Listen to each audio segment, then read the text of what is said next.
Oh yeah, got a microphone all set and ready. Yeah, let's see here. Hopefully, I think I'm coming in. Yeah, there's my voice. Let's see here. Oh yeah, get a little bit of music coming in here. Yes, yes, yes. All right, here we are.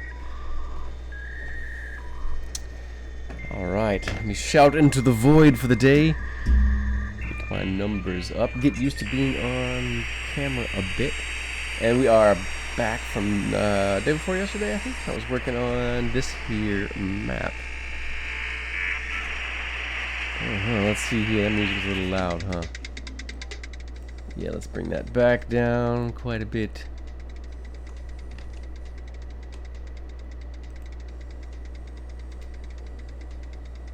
Infinite incursions. As I open up the Twitch page.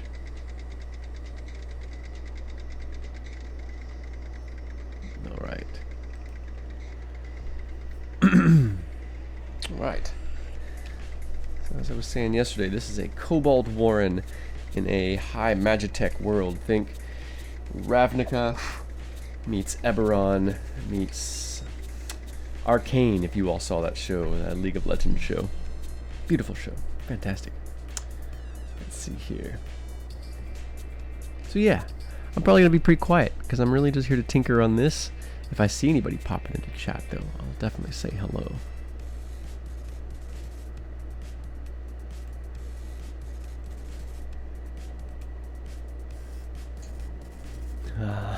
Yes. There it is. Yes. Yes. Why is that so entertaining to me? Oh my god, I'm a 5-year-old looking in a mirror with a mirror behind me. Alright, yeah, I got a bunch of squiggly lines here.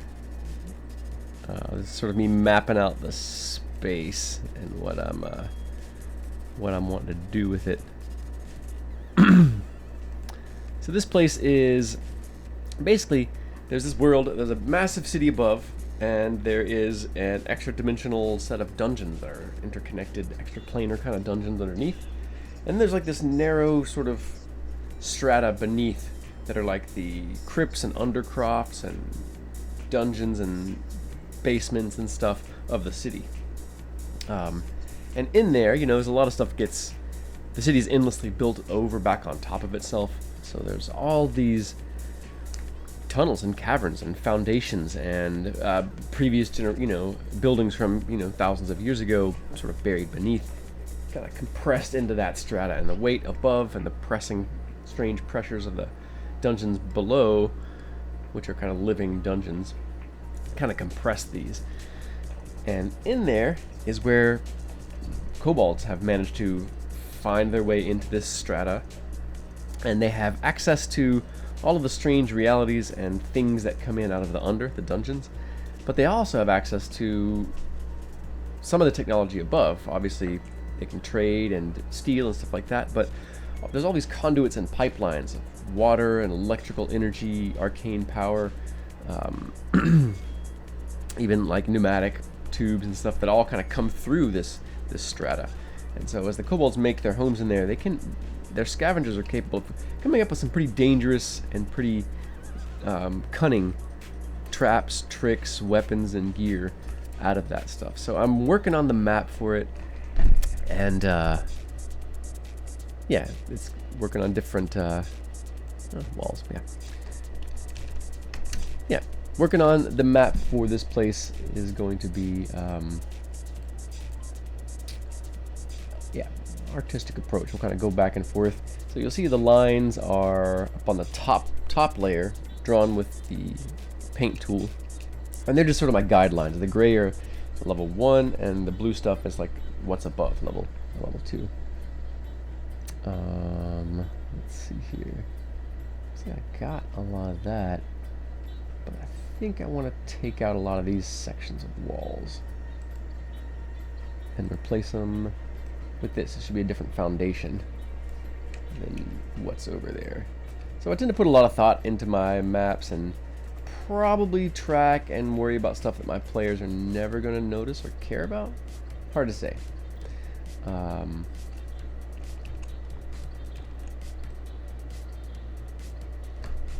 But I care. Yeah.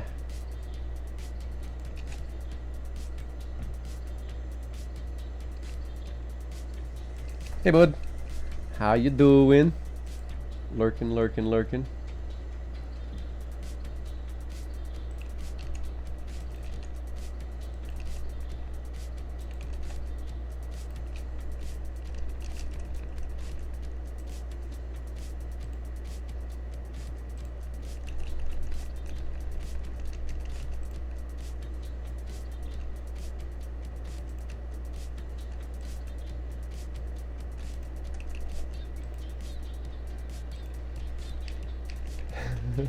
So I've been playing Baldur's Gate lately, and man, that game will trigger my decision paralysis like a mofo.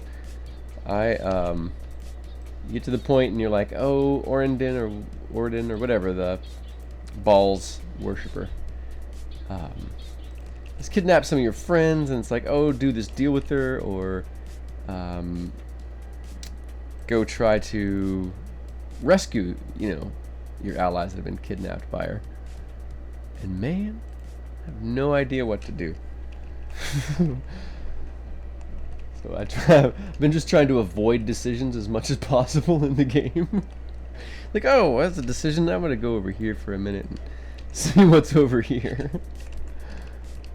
So I'm not quite in Baldur's Gate, but I've been playing it through it kind of slow anyway, trying to see what all I can get away with.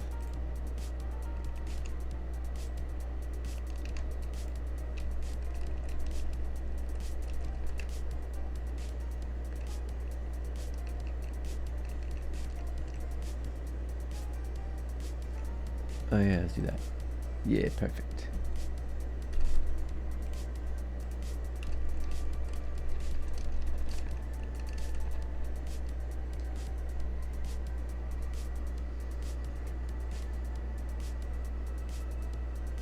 Yeah, I'm like that. I'm trying really hard this playthrough to not try to do everything, and not, oh, that messed up, let me reload. There's several points where things just happen. I'm like, nope, just keep going, because I know there's, I don't want to, the Elder Scrolls approach. I tend to do everything in those games and play through it once with one character, and it takes me like 4 years to play through it. But yeah, with this one, I'm trying to play it through and roleplay a little bit more like a person. I don't know, I'm not going to reset this fight because I could sneak in and set the fight up better. I'm just sort of going in and going through it. It's interesting too because my girlfriend is playing through it.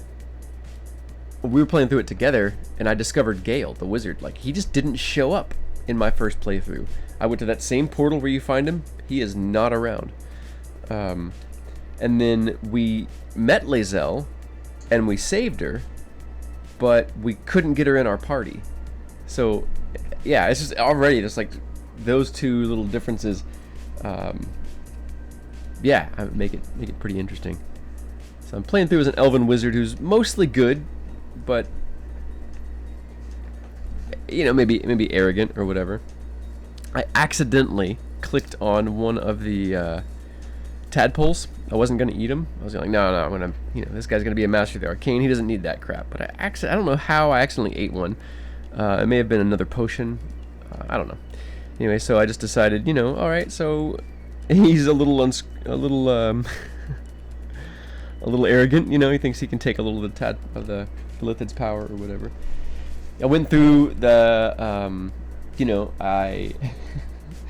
I let Volo operate on me, which is, oh my god, the descriptions of that, like, hats off, like, one GM to another. The descriptions of, like, him digging around in your eye socket were, oh my god, like, oh, really good stuff.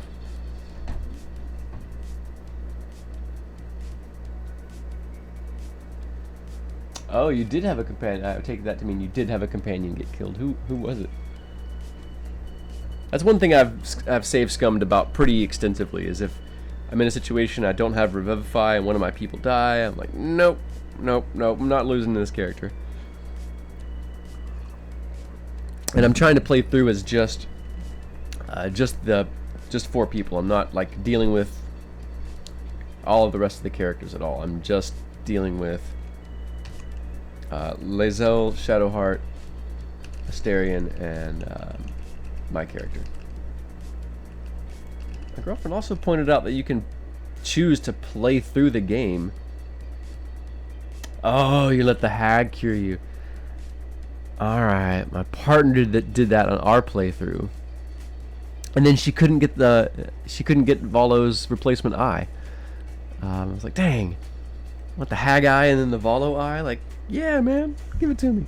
I want all the weird loot in that game. Like, and God, let's talk about loot for a second. Some of the armor and equipment in that game makes me blush thinking about giving that stuff to my players. What? Are you trying to make the game easy? But the game is, Baldur's Gate is, I mean, I don't know. These kind of role-playing games are always hard. And that's why I like them.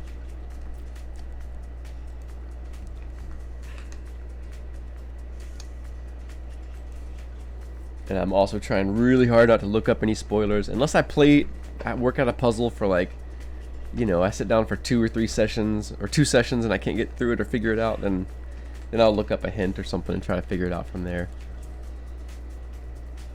And you can actually Google, well, not Google, because Google sucks right now, but a little creative searching, and you can find hints where people are like, they don't want to spoil it, but they're like, you should just remember this item, you know, kind of thing. And like, yes. The brain puzzle, yeah! I almost gave up on it, but I finally figured it out. And that's a great puzzle. I loved that stuff. See, that's why, like, I feel like the hobby does need a video game component, you know? It needs some good studios out there producing D&D video games, because it kind of supplements, you know? You can't do puzzles like that in tabletop. Not really, you know? I've seen some great stuff, people making, you know, paper stuff, or bringing small sculptures and things like that, but it's like I think outside the game, it's a prop, you know? And puzzles are tricky for my brain to build. I can build them on accident, I think, more often than I build them on purpose.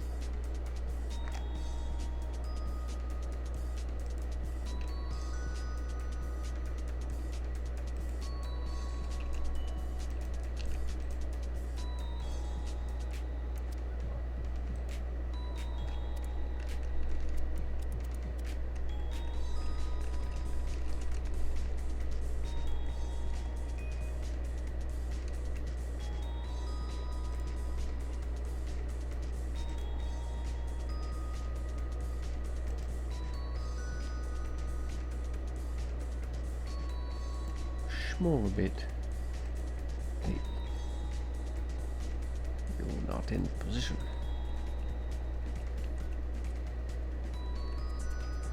Alright, got my rough sketch there.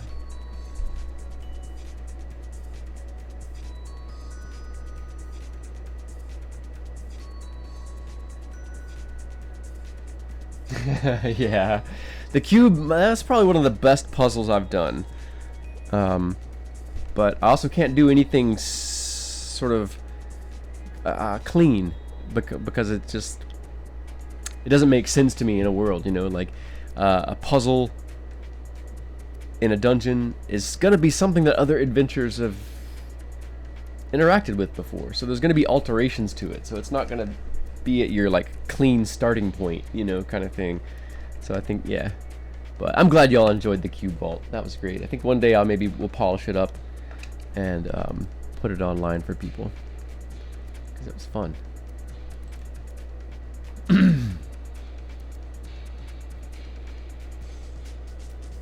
Alright, I'm going to start erasing some of my lines.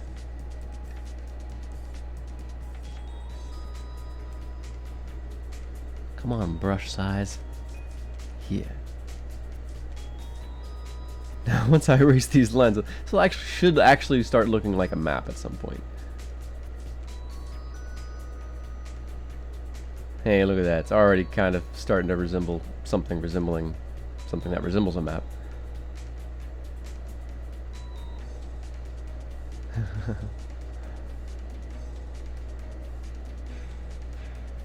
I might do some redesigns on this Kobold Warren, though. As I had initially, when I first made it, I used just one of the free Roll20 maps. This was right when I just started running D&D online professionally. And, so being a default map, it might not have all the features and considerations that a group of kobolds living very near to the surface of a very populated city that hunts them twice a year would probably have, you know, considered. So, yeah, I might think about this a little bit, but I just want to knock out the basic strokes here and sort of do this in case anyone... Yeah, no dungeon cleaner for that kind of spot. Although, as you know, I'm a fan of green slimes as things that clean dungeons. Or sewers, that is.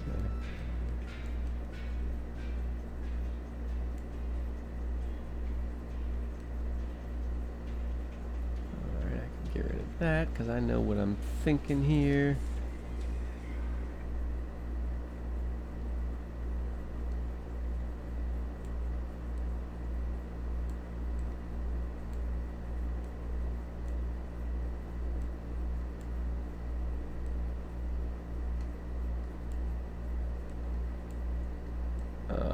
Alright. Yeah, that's already looking like something. Perfect.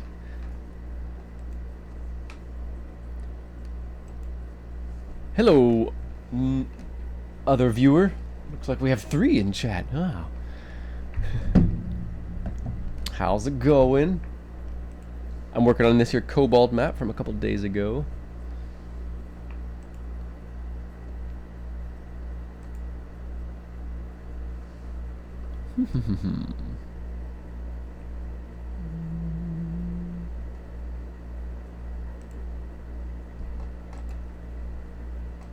Just trying to intersperse some of this, you know, carved and broken rock with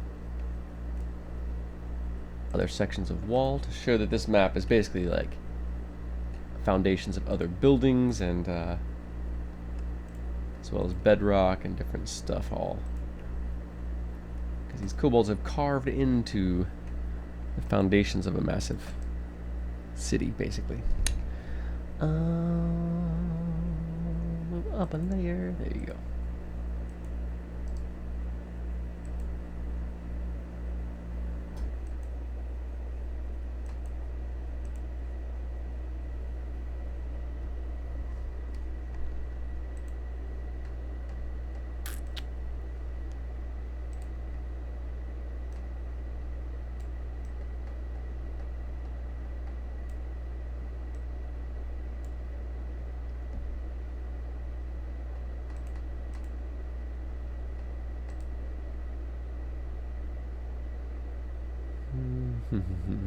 Should probably move some of these rocks, make there be a little bit more room for characters to move through. We want it to be small, but we want it to align with the grids for whatever VTT we use also, so.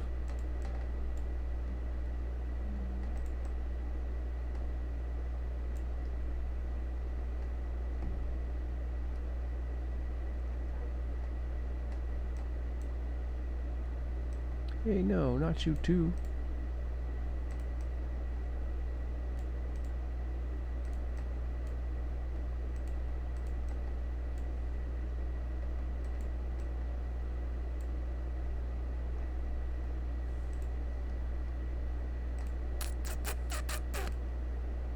Oh, that's real big all of a sudden.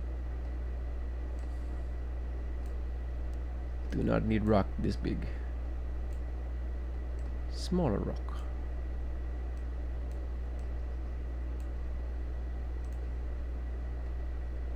Man, Bry's low CAG voice from the stream is living rent-free in my head right now.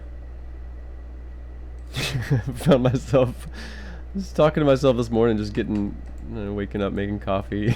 It's just in my head. I'm narrating everything I'm doing in Lokag's voice.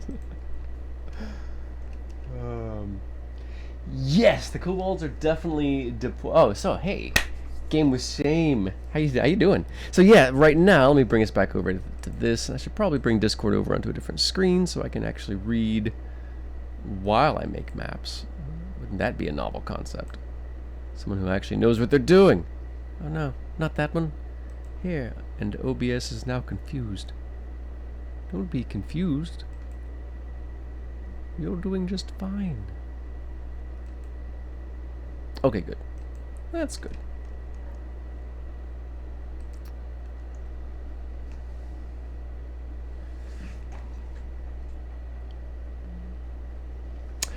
So yeah, this is a Kobold dungeon.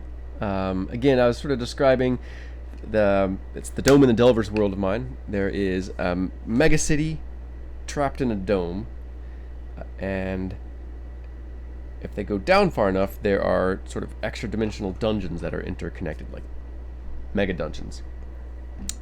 And there's this narrow strata in between. It's like all the crypts and undercrofts and basements and stuff like that of the city itself. And of course the supports and foundations and stuff that hold up these massive mega structures.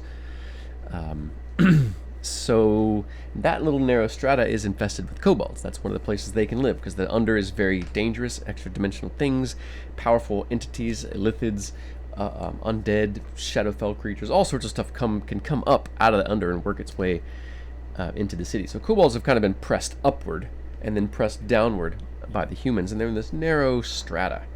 And of course it's a high magic, high technology city, like Ravnica, Arcane, that sort of stuff. Not cyberpunk exactly. So they're inventors and they're scavengers and stuff, and there's all sorts of the detritus of the previous generation's technology, including like conduits that carry air, pressurized air, electricity, raw arcane energy through the city into different buildings or holdings, and the kobolds can tap into these things. They can cobble together old pieces of machines they've found. So this is a pretty devious place. They pulled out a massive section of this energy relay, and they've rewired it and done a bunch of things, and they made this massive force cannon. And it starts in the very top leftmost on the map that you can see, I guess where my cursor is. Now the PCs start here, if you can see the cursor. There'll be a set of stairs that come down into this entryway. There's some kobolds guarding.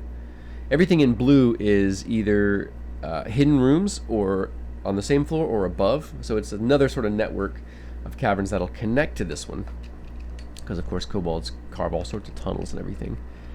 And so their main sort of entryway is guarded. They'll try to create a choke point. The kobolds will create a choke point here, trying to draw the enemies, the invaders, into this intersection where they can then pound them with this force cannon. There's murder holes, like slits in the rock all along here. You can see my cursor, where they'll be able to fire out.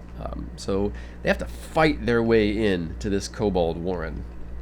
And I've created a couple of others as well, because the players often want to delve into a couple if they're quick, but usually this one they need a long rest after this one, because there's 35 kobolds in here.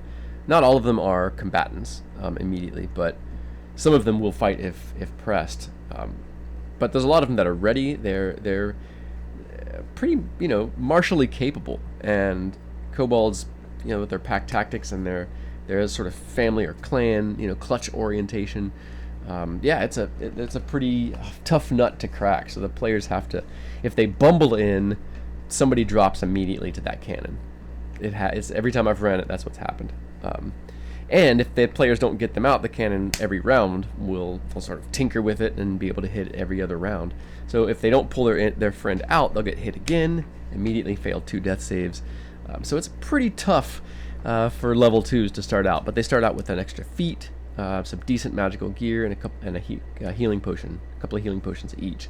So they're pretty well equipped, and it's fun to run it too because it's fun. It's fun to run it too because it's in this world, adventurers are like a big profession. They're like celebrities, like celebrity bounty hunter, sports star sort of thing, right? And they get contracts and all sorts of different stuff.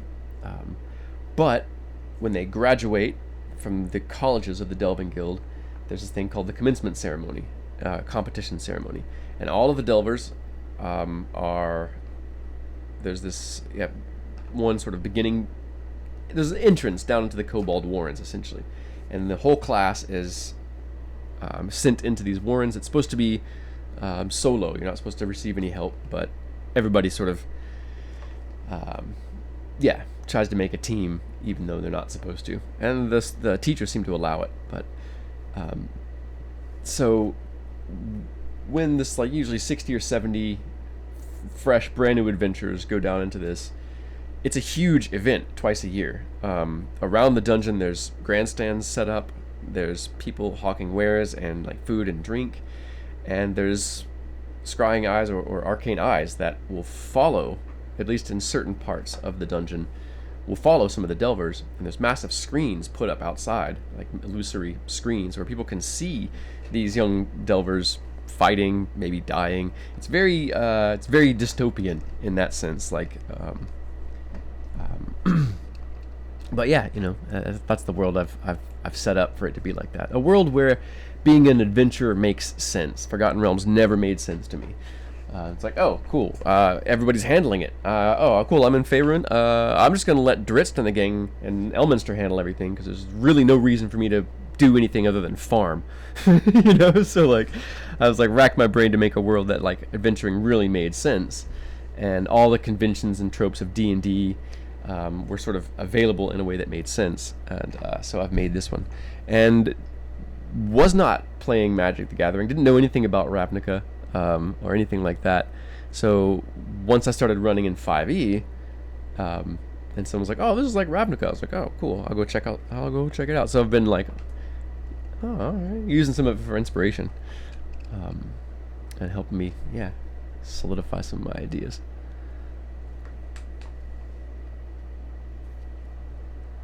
Let's see here. I just looked up, so what were you referring to with the live streaming? Ask about which live streaming options.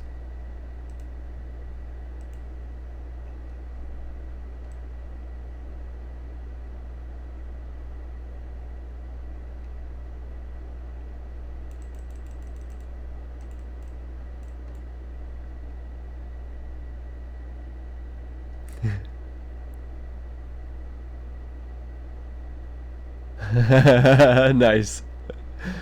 Yeah, man, I would love to do that. Actually, one of the players, DL, plays at the table in this game, and actually went through this dungeon. He is Darth Loquitur X on in the Goblin Stone stream.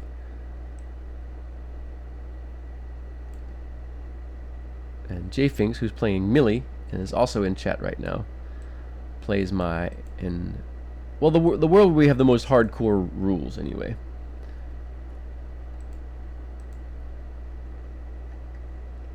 We didn't opt for all of the hardcore mechanics, but enough to make it spicy. Although it's been a minute since anybody lost some fingers, I need to up my game.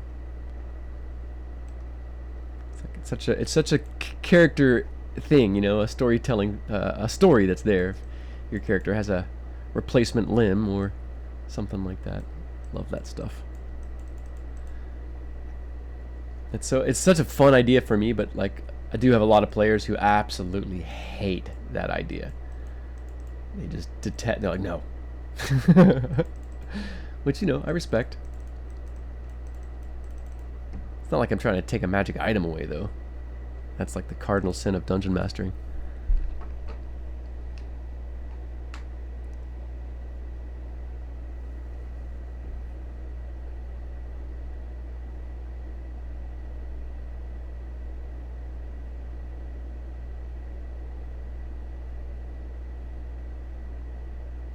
Yeah, I'd like to play in a Ravnica game. It seems like a really fun world. I think two things I'd want to play most, maybe three. A good Planescape game that drew in all the elements of past editions, because the new Planescape is, it's a newspaper. It's not, there's so much good information about Planescape. And I've never played it, always wanted to. But my top three would be a good Dragonlance campaign, complete with all the grittiness, hardcore rules, and everything, because that world is nothing without the grittiness of older editions. It just doesn't really work in 5e without that. So, Ravnica, a good one.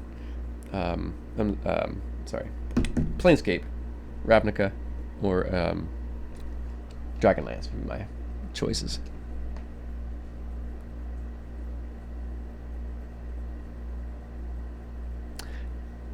Taking a bind. Oh yeah. Well, you tried to ride it? Yeah, man. It's taunting. It's taunting Sia. Imagine Sia's like, sees this massive dragon flying off, like trailing smoke and fire. She's like, oh, I'm gonna ride that one too.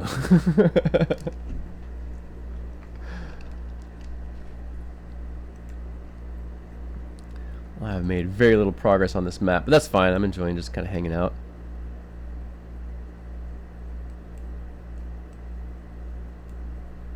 Thicken some of this stuff up. When I'm making maps, I don't fill in all the areas that are just stone or whatever, because I've not had a party in 5e try to tunnel through a wall yet. Well, until recently. But they had some information that the wall could be tunneled through. So in general, though, it's like just a lot extra to do, and it saves me some time. I use roll 20 so you can kind of reveal what you want with visibility. So yeah, that's how I do it.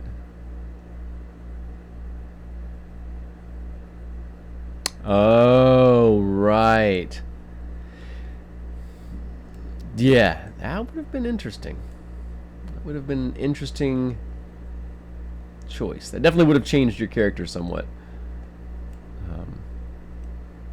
We'd probably do some background talks about what personality traits might shift and things like that, because yeah, there's a lot going on there with that demonic dragon,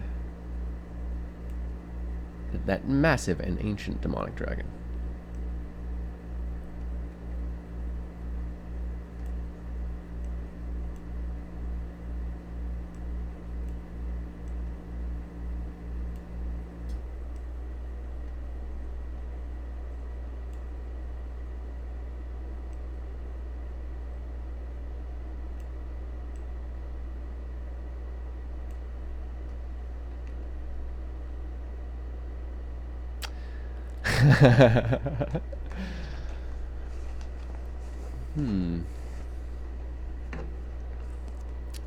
Yeah, I think there could have been some interesting interactions with the fact that you were already touched by dragon's blood.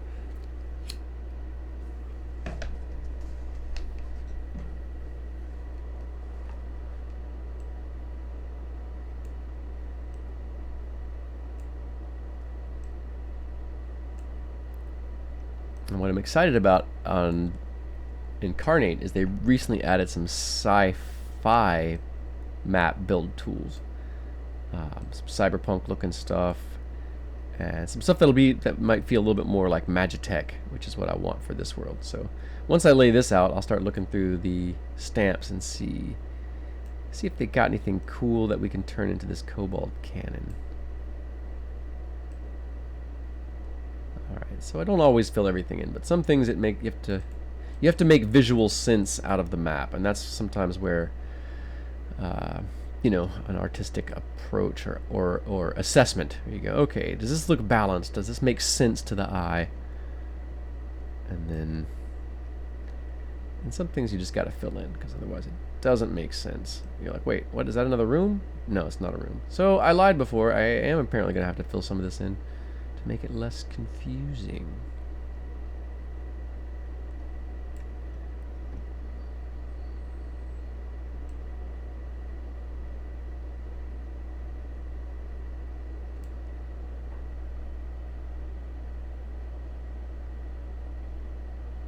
Oh yeah, so you've been playing with some of them?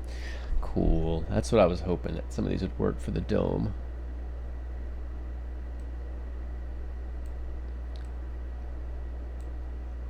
No, this still visually makes some sense to me. Well, some of this still is a little bit. Go ahead and fill some of this stuff in.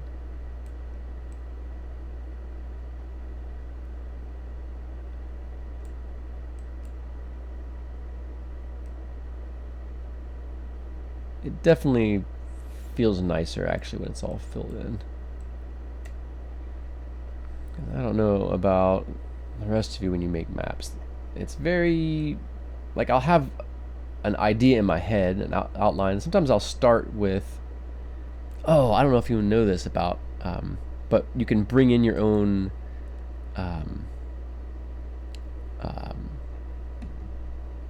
patterns. So over here, you can actually upload.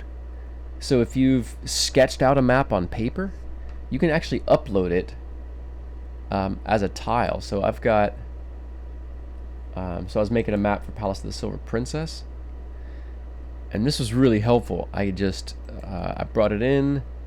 Let's see here, where are we? We have to up the image size, I think.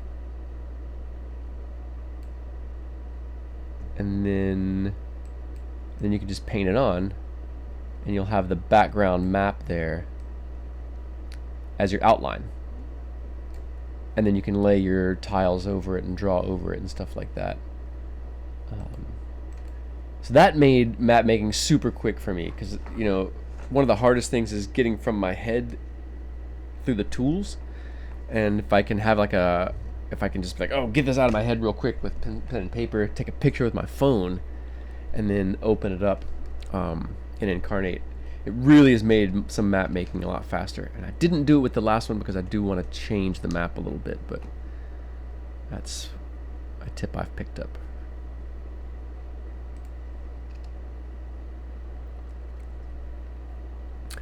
Well, yeah, it kind of speeds some of it up, because especially if you don't have like a drawing tablet, which I do, but it's in my laptop box. But having a drawing tablet can really help make the map making process a lot easier too. But if you don't have one, yeah, you can just do a draft on a notepad, take a picture on your phone, open it up, and then you've got that guide to lay the lines out and stuff. And also, I don't use the grid very much. That's something another GM friend was like, yeah, man, you got to use the grid. So you can show the grid. And this kind of helps if you want to align everything to the grid, which I have not been doing. So it's not orderly, you know, their token will be dropped down, but they're partially in the wall and stuff like that. This is a way to avoid that. And so maybe this will be the first time live on stream I'll actually use the tools that I'm paying for every month and not knowing. Incarnate is blessedly affordable though. They do great work.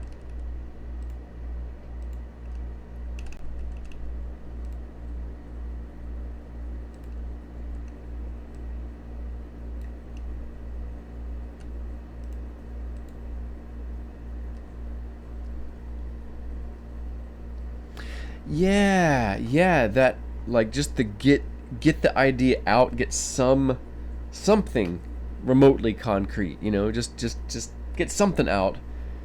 And you can sit there on paper and pencil and, like, okay, erase this line, like, kind of get it all adjusted. And it's just, we know how to do that, you know, that's intuitive. We doodled as kids, we've been making maps and playing D&D for a long time. So that's like, yeah, just use what you got and use the technology to work around and supplement, instead of like racking my brain to be like, how do I filter all of my brain through this program right now? It's like, that is not what my brain is good at. So yeah, I'm glad that's a helpful one for you guys, because that's been it's really up to the pace of how quickly I can put out some, especially you got simple maps. You don't necessarily need a lot for it, but you just, you know, you need it laid out right, and you want a couple of the right elements in there. So heck yeah. Well, awesome. I'm glad I jumped on and at the very least shared a tip. That's how the hobby gets better. No matter who owns Dungeons and Dragons.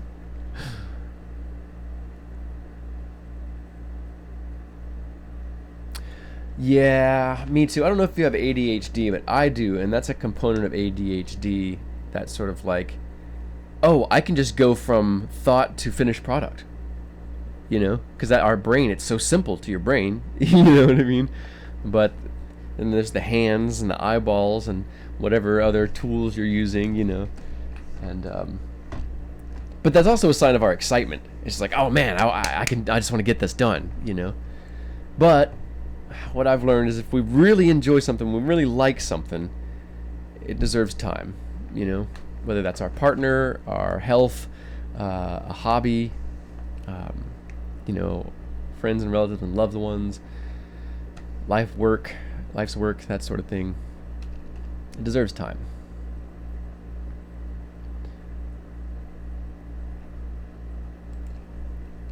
So yeah, starting to look like something, I think.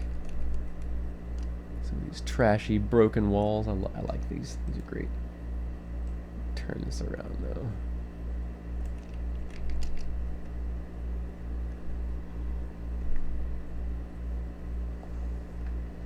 Well, I'm glad you think so. I think it's just it's a simple thing, and I think that humanity, I think we've known that, you know. I think that we just got distracted by it, by how fast-paced and how our needs can be immediately met, some of them anyway. Instant, you know, quick gratification, and the fact that our attention is so divided along so many different things. We really feels like we have to note it, pay attention to it, and then give ourselves permission to like invest our time and attention in something. Or maybe it's just me. Dungeon wisdom. That's what I'll call these random streams. Alright, I'm feeling pretty good about this. There's obviously more to do, and we got the blue, which is, I'm gonna probably redo this I'm gonna do a second layer. So there'll be 2 maps for this, because all of the side tunnels and small chambers and hidden corridors are going to be their own map. Some of them will be on this map, obviously, the ones that are on this level, but then I'll do another level where you can kind of lay on top of it. Yeah, let's see what kind of cool sci-fi stamps we have to make a Kobold cannon.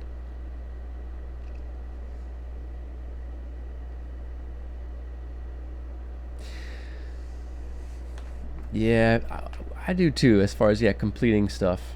I have a lot of ideas, and my whole life I have just, you know, hundreds of awesome ideas that I couldn't put the power behind. I couldn't act on, or didn't finish, or whatever else. And like that's where like the less is more principle has really been helping me, and especially in relation to ADHD, the fast pace of the modern world, how many people are currently getting burnout. The key to productivity I feel these days is actually doing less and taking more breaks and having more rest. And we forgot what it's like to have a full attention span. We forgot what it's like to be bored. And boredom, unlike what we thought of as a kid, this terrible force that's going to destroy us, is actually our power, our potential, our energy, and our desire to act on the world sort of pooling up. And we can farm that, you know, we can harvest that, we can cultivate that attention, that boredom. We just have to like make time for it, you know.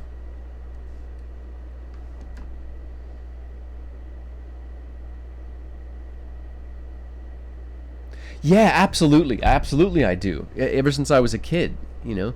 I think a lot of us, you know, there's a lot of people in my games that you know, and that I know online that I interact with, who were gifted kids, who were told that they were incredibly smart, they weren't really told or taught how to actually get good at things because adults were all busy. And then, yeah, and yeah, some other maybe related elements that aren't coming to mind right now. But I think that sort of package of, hey, you're really smart. Hey, I'm too busy to teach you how to do anything. Hey, look at the world. Hey, you can do that. And especially if you were from a family, you had some talent that the rest of your family didn't, like you were artistic or you were a writer or you were really good with words or something like that. Then a lot of expectation was just naturally there for you, that was for me. And that gives us the idea that it's oh, to be smart means you're better at things than other people. It's no, that's not what it means. If you're smarter, the world is more complex. That's what it means, and yes, that can relate to increased performance because you can see problems that other people don't, but that doesn't mean that the world is simpler to you because you're smart. I think that's what people expect of higher intelligent, people, or out of their kids or stuff like that. But yeah, especially with the internet, like you were saying, being surrounded with examples of perfect things. We've got these constant feed of someone painting the perfect miniature, running the perfect D&D game, making the perfect cup of coffee, But everybody's trying to be relevant and be important,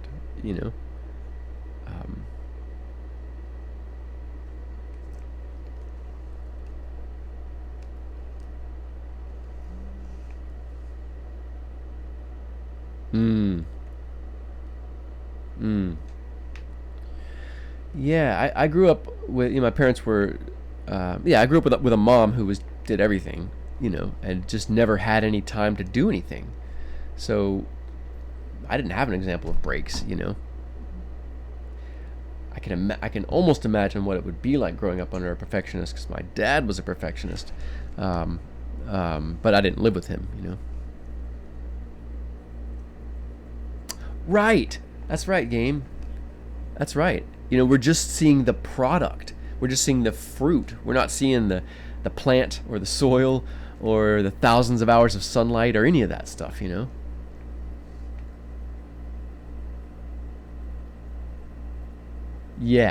Yeah, and there's only so much stuff you should control, There's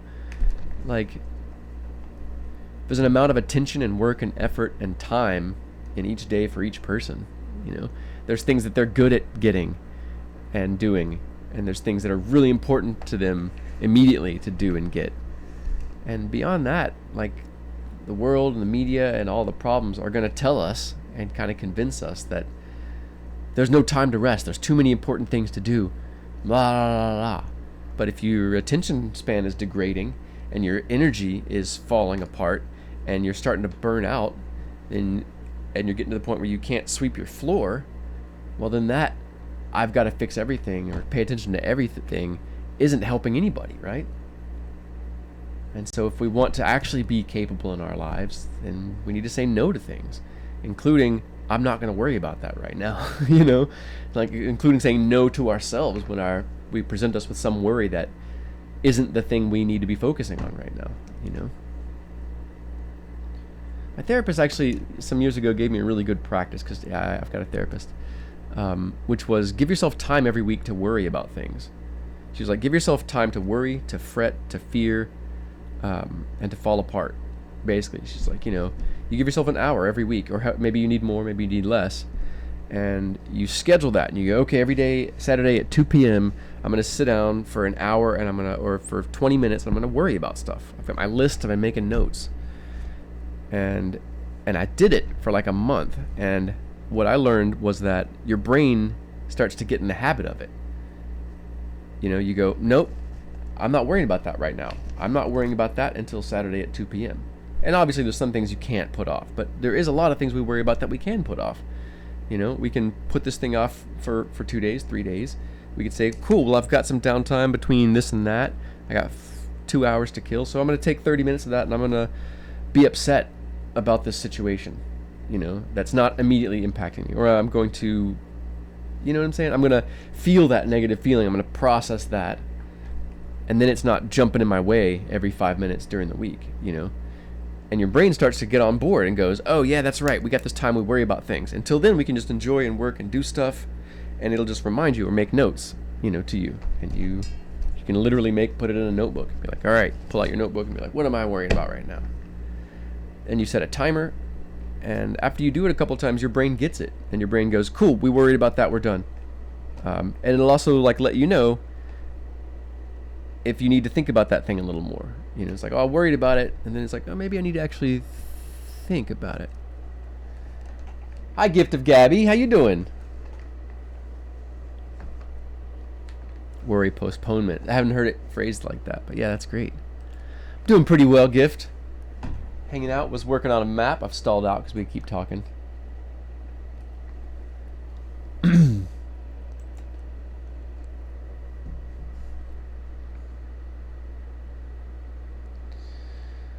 Yeah. A friend of mine has a practice. I'm reading your post, Finks. A friend of mine has a practice where he set an alarm 3 times a day, and it was just a little chime that would go off. And the idea is he's supposed to stop whatever he's doing, if he can, and just sort of check in with himself. And be like, how am I feeling? How's my body? You know, am I hungry? Is there something bothering me? You know, and he's like, yeah, most of the time I'm fine. But it's just that practice of being aware of yourself and how, or not your, you know, personality, like being self-conscious, but being aware of your existence, right?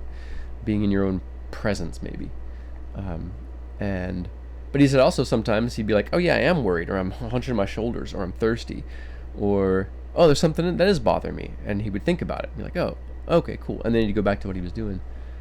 I haven't done that, but that sounds like a pretty interesting, like just 3 times a day you're going to check in with yourself for no reason, you know. I think it builds a good sort of relationship with yourself, you know. Someone should be checking on you every day, right? 3 times a day, might as well be you. Let's look at these fun stamps that they added to the sci-fi stuff. This is great. Alright. Looking for what might be like a long piece of conduit. Something like that. Something that could have been repurposed by scavengers into a potent cannon. So far, I'm not seeing anything, but man, these are cool. These are really great. Yeah, these are awesome for like Magic Tech Worlds and Ravnica and stuff like that. This is beautiful.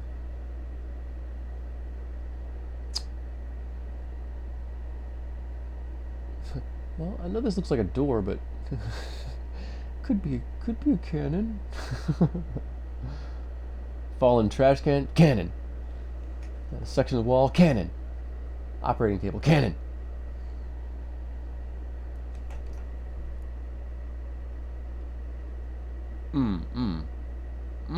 This engine looks good. It's a little big though, and a little wide. It's a little too modern though. I would be fine with it if it wasn't for the hazard caution stripes. That's definitely to this world in the future, which I try to stay away from that stuff. Like my D&D worlds are not any other world than the world they're in, and I try to avoid referencing and you know, cheap things that'll sort of lean in, cheap things that make the worlds easily manageable to my players. No, I ask more from my players than that. And I do give more too to make it more immersive, but I tend to try to avoid things that are going to reference something from our world. Obviously, medieval fantasy is what a lot of D&D worlds are. So there's going to be a lot of real world stuff, but stuff from the past. That's different than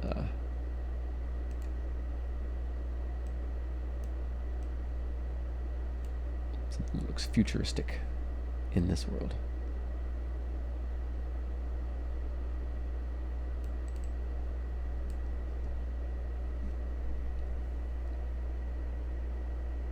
Oh, cool, Gabby.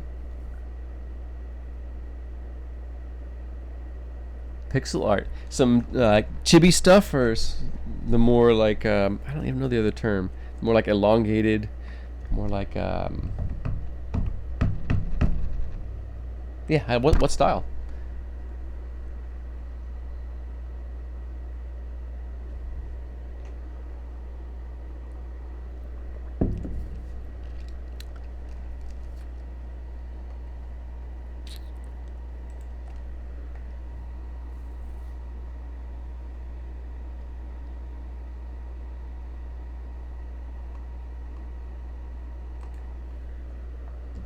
Well, that's big.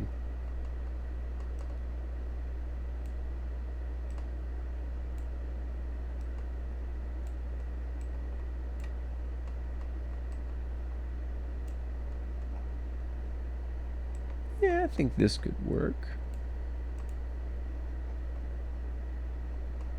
I think some of this might have to be moved, though. Oh, nice. Heck yeah. My partner Pon Pon would love that. Heck yeah. How'd you find our channel, Gabby?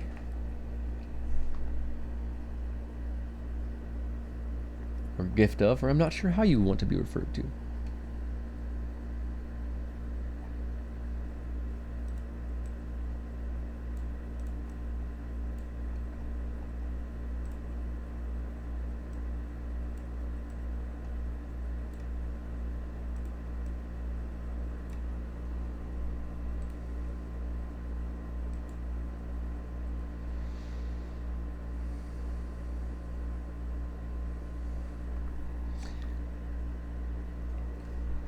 Yeah, I've not tried to make any stuff like that. Well, I mean, I've made some tokens and stuff for games, but yeah, this is not this sort of, as far as like rendering and illustrating or drafting or concept art, is not something I've ever practiced or trained. I absolutely adore it, and I think there's an alternate universe where I am a struggling concept artist.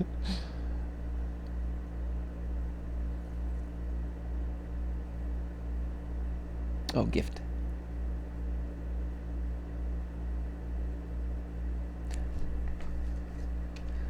Well, it's nice to meet you, gift.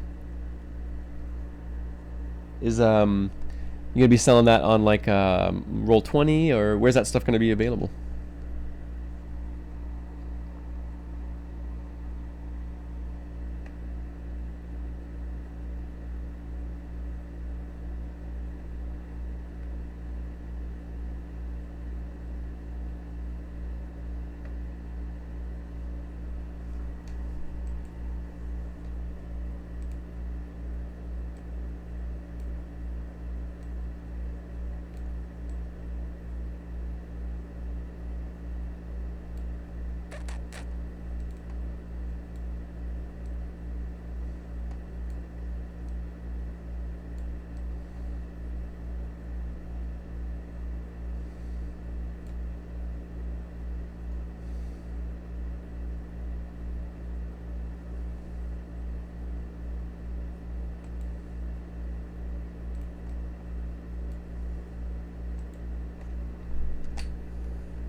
Oh wow.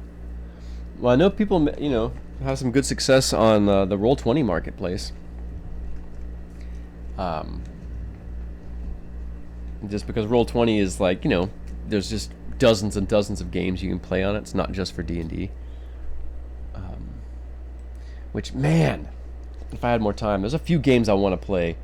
What is it? The Final Fantasy based game, Ultima.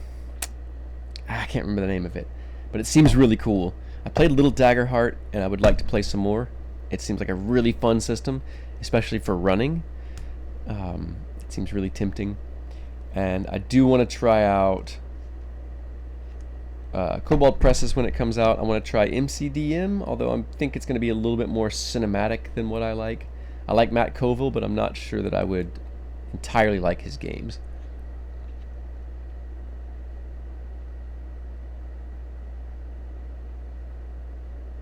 Okay, nice gift. Heck yeah. Alright, I think we need some cables and conduits for our Kobold cannon. Let's see how many more k sounds I can put into this paragraph, and that's it, I think it turns out. Guns. Love it.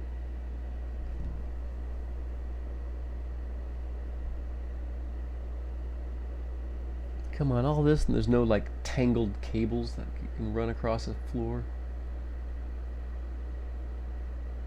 Or maybe there's too many things on the screen and my eyeballs are not tracking things anymore.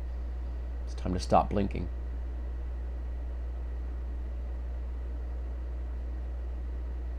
It's not helping. I still don't see any cables. Alright, alright. Well, I'm not angry. I'm just let down. Let's sigh. I mean, like I was saying, on Roll20, I've bought a pretty extensive amount of different packs and things like that. And I know other GMs like this stuff as well, including a bunch of cables that I could... Alright, I guess I'll have to do that in... Well, no, because I wanted to make this map for you all. So,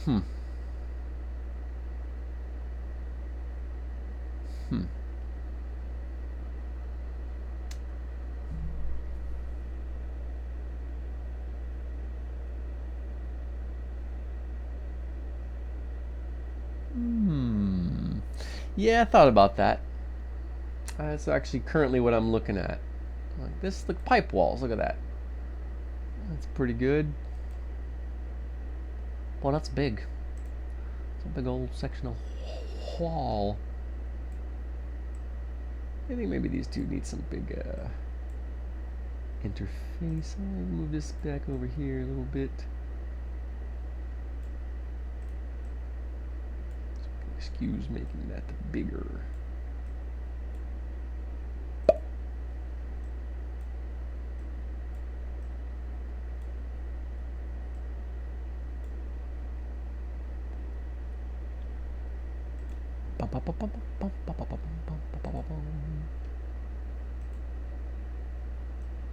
Well, it looks pretty crappy at that resolution, but that's okay, because once I render it, I'll do it in 4K. Hey, what you doing? What you do? Time for you to get back on top, buddy.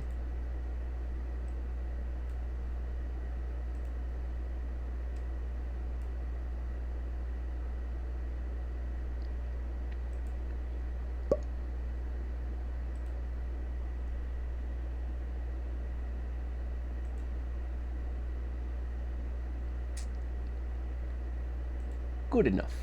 Alright, I like that. Get out of peace.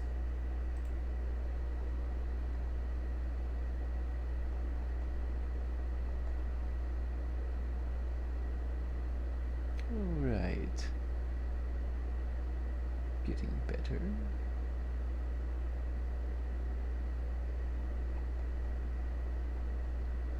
Oh wait, let's see here. A couple things that don't need to be hidden.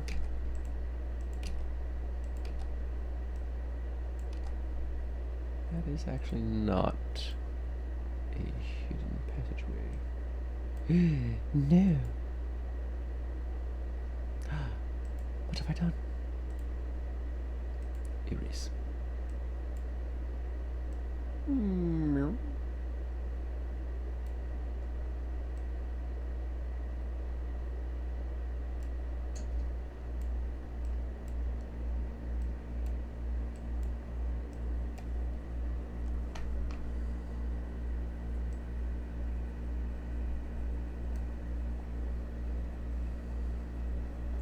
Alright, since I get bored easy with my ADHD, I am going to find a new ground. And we'll probably do the ground different in different places because there's different types of rock. There's the bedrock, there's the foundations of different buildings built with different materials. So I am going to act accordingly. see here.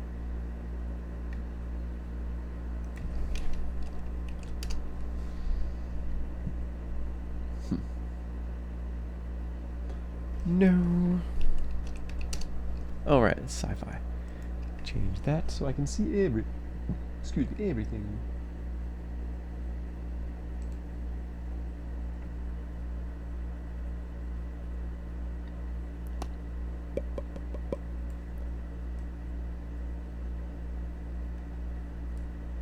That'll take too long.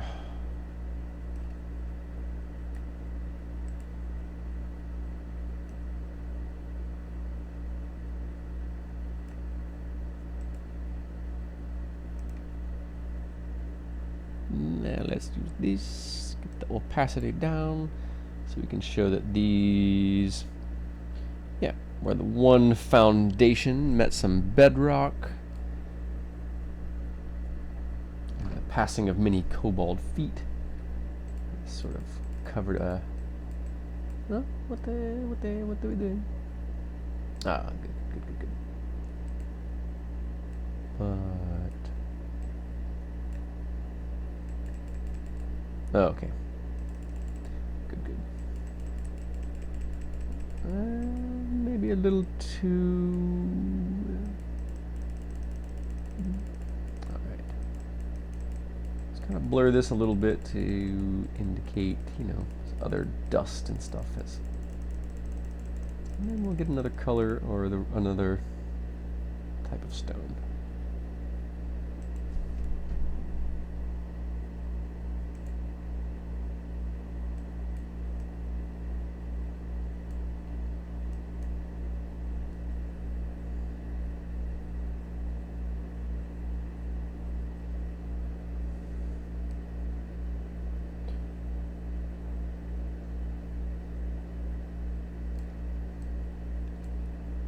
Yeah, gift. I'd be fine with that if you wanted to share that here in chat.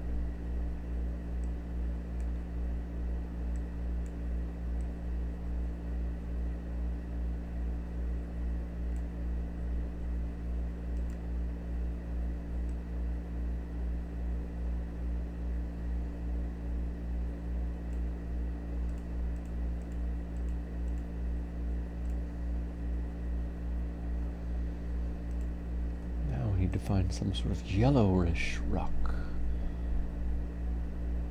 or just change the color of one of these. Yeah, let's do this.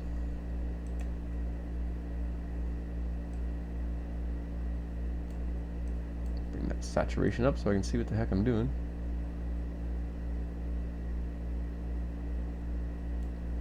Nice. All right. I like it. Let's go in here. No. Still no.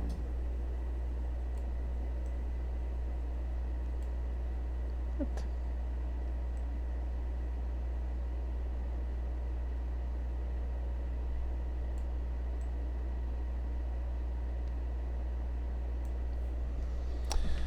Not yellow enough. Ah, look at this guy. Perfect. You are the yellow one. Not the brush size.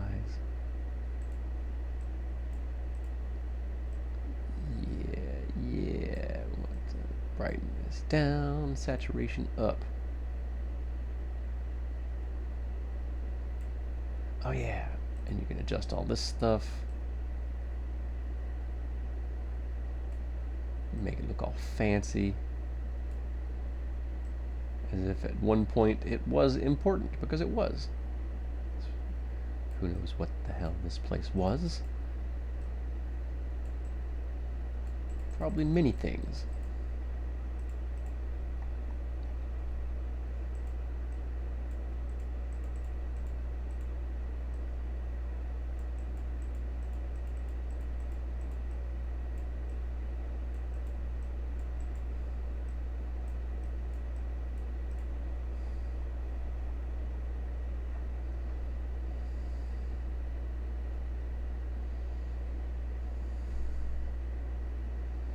Oh, awesome.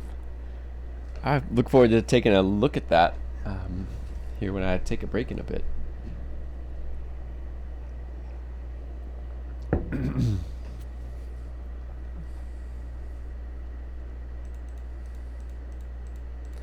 So, Gift, are you in any games currently?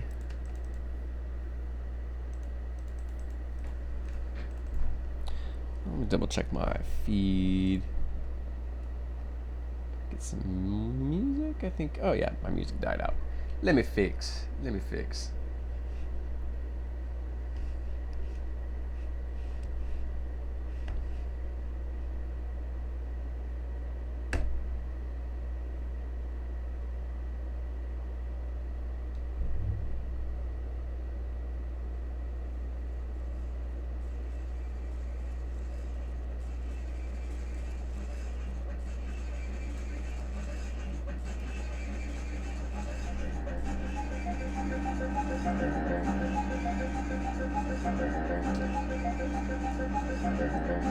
The heck? It is not wanting to work. I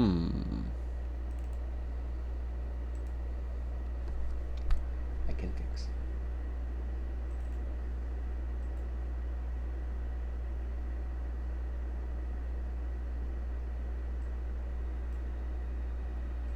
There we go. Should be something happening now.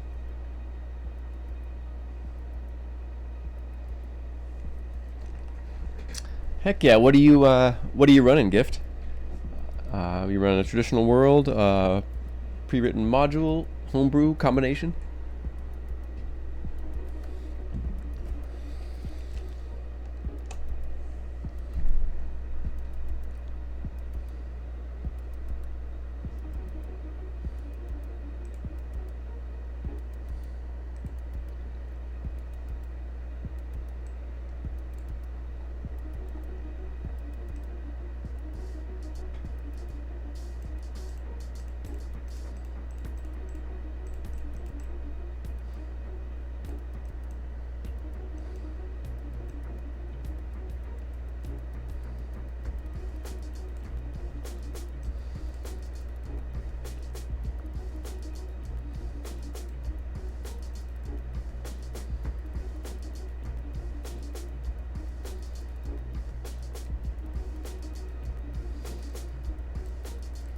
Oh, nice. I'm excited to see him.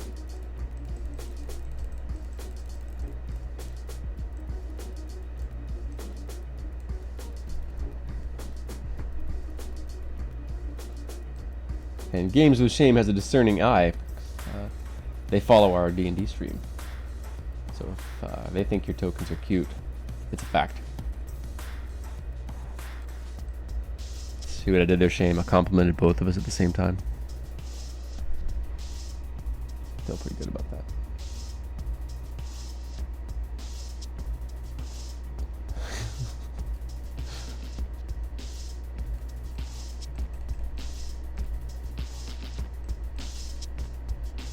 My father's philosophy as an unrepentant narcissist: never leave yourself out of a compliment. There's always room for you.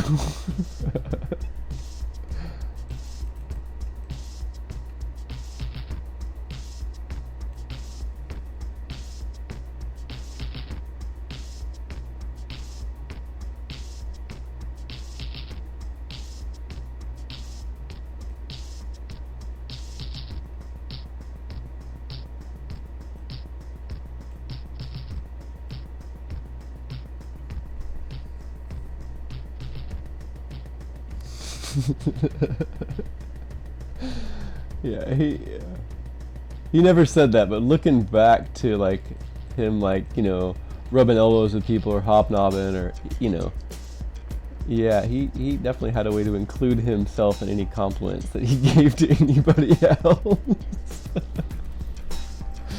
Which, you know, narc's gonna narc.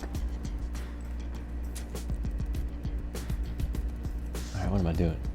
Where is the button for that? There it is, color. We can just use a beautiful brush strokes of bold black to indicate all of the places that do not matter on this map. Maybe it's a little too dark, might be glaring. Let's bring it up a little bit. Not quite. There we go. Gray. unoffensive, and friendly gray. It's an unsung color, man. I think it's really beautiful. Can bring out other colors really well. And gray painted walls actually play with the light really well.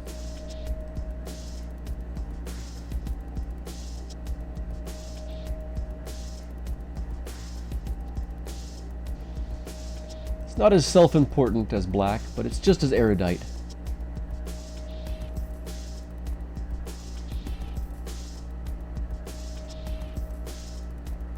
In fact, it may be even more metal, because it doesn't care if you notice it or not.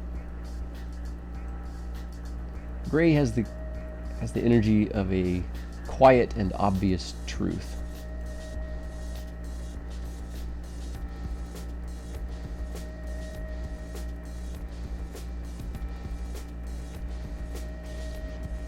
One so obvious, it knows that no one would bother arguing with it.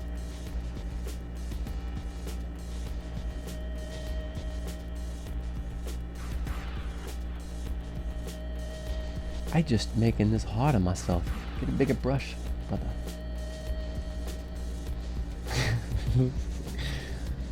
Mopping the floor with a toothbrush over here.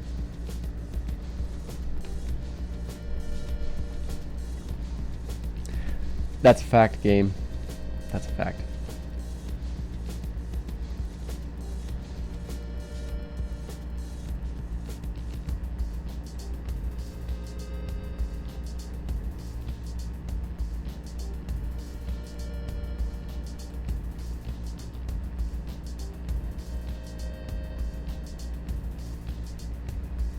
Alright, this is looking, it's getting up there. It's getting up there.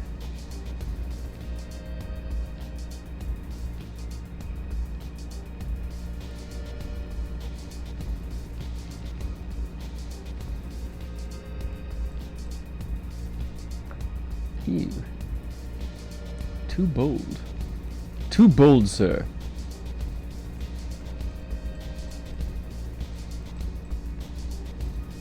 Now, I guess it would be smart also to go ahead and wear this a little bit, since the dirt carried by many kobold feet would probably show some sort of little path through here. See, it's details like this that is really fun about making a map for me, because, you know, if you're doing Theater of the Mind, great. I love Theater of the Mind, and I tend to go back and forth on my own games.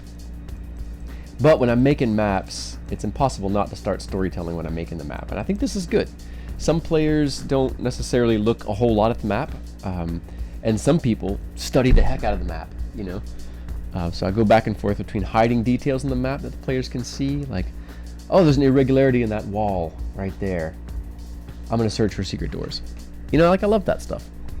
But also, you know, getting an idea of what the space is and what it was and how it's used based on, you know, what the map looks like itself. As a kid, looking at some of the older modules, you know, the modules that came out when I was a kid, and as modules got better and that visual storytelling in modules improved into like 3.5, you know, that was always one of my favorite things, like, about maps. It's like the story that it told without saying anything, you know.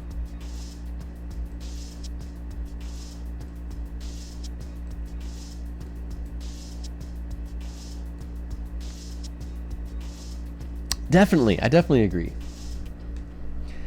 There's I don't know if you all heard the term Jaquaising the dungeon. Is it Janice? I can't remember her name. Her last name was Jaquaise, and she's popular for really great dungeon design, where she would have like incursive loops and multiple connections and routes through, and focusing on the map as a play space, as like a jungle gym. And so yeah, like I keep trying to dig into that philosophy in different ways and try to make maps fun to play on. Well, I guess there's two ways. I have two approaches where I'll make maps fun to play on, and other ones I'll try to make them really beautiful and be as a good representation of the place. But I find that if enjoying making the map and you're adding details, that you are automatically making the map fun to play on, even if you're not thinking about it, because the players are going to look at it and get all sorts of ideas. You know, can I climb on this? Can I take this apart? Can I break this? Can I throw an enemy off of this? You know, that sort of thing. All right, well, this is starting to look pretty good. Pretty good, pretty good. I guess I am going to go ahead and add these other sections. Again, don't do that.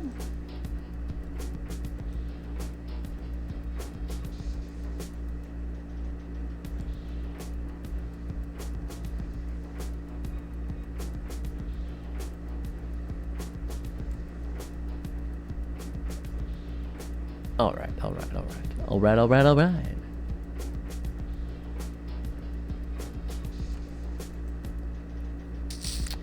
So what have y'all been into? What's been good for you lately?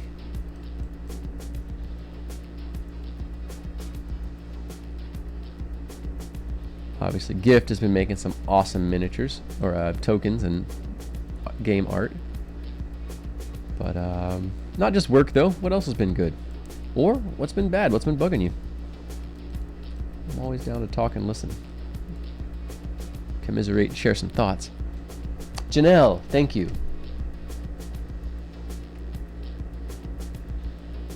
Yeah, I saw a video of hers where she was correcting the term because people were calling it jaquaying the dungeon. And she's like, actually it's jaquazing, and I should know because I'm Janelle Jaquays, and my name is Jaquays. So don't remove the S, or you're not doing it right, or something like that. It's cute, but I don't remember the details.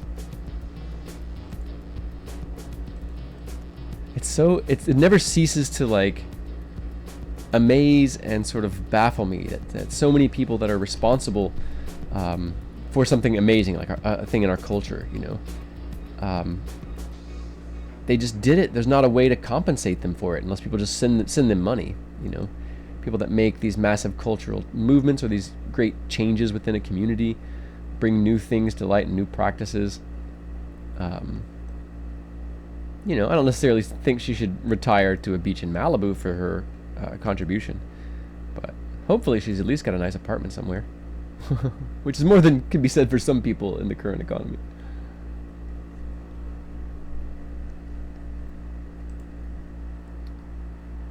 I think after this we'll kind of go back over and get a few new little patches. Might try and turn this a brighter red.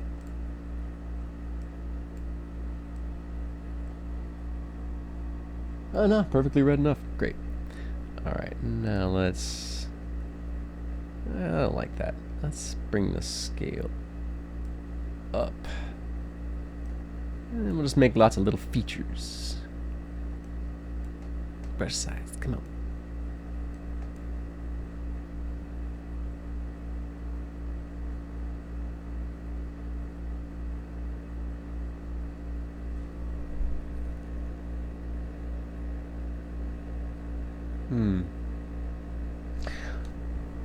Janelle Jaquays died this year.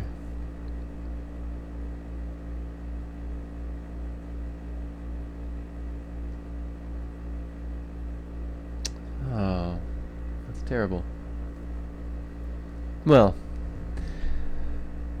it's great that she was alive. We all die, but not everybody leaves cool stuff behind for the rest of us. Good on you, Janelle.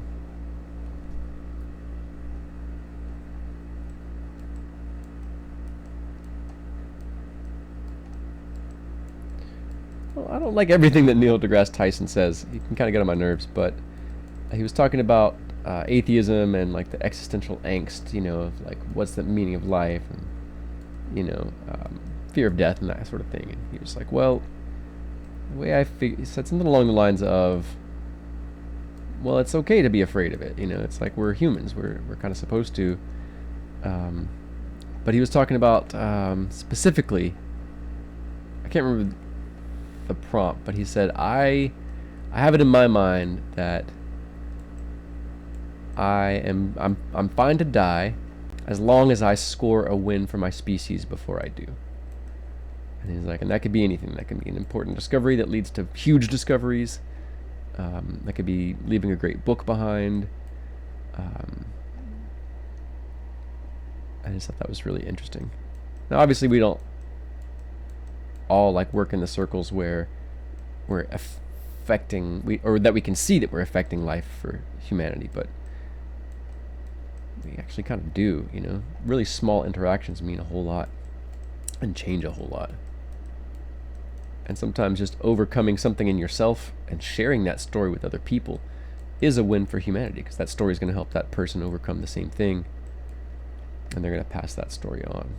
So mastering any of the aspects that make human existence challenging and sharing that story is a win for humanity. Pass that tool forward. Alright, getting a little bit of variation here.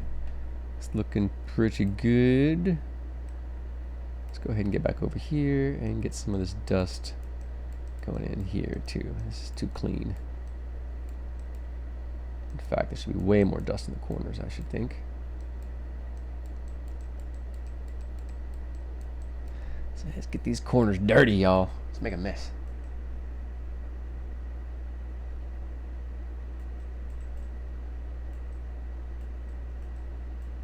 Yeah, I don't know, just little details like this I think really are fun. It's like satisfying to do it, and I think they really make a map kind of breathe on the page a little bit. You know, you kind of see it feels real, you can feel it, things have interacted with it. Kind of almost feel what it might feel like for your boots to rasp or crunch across the, you know, the stone, sand and grit rolling underneath your boots.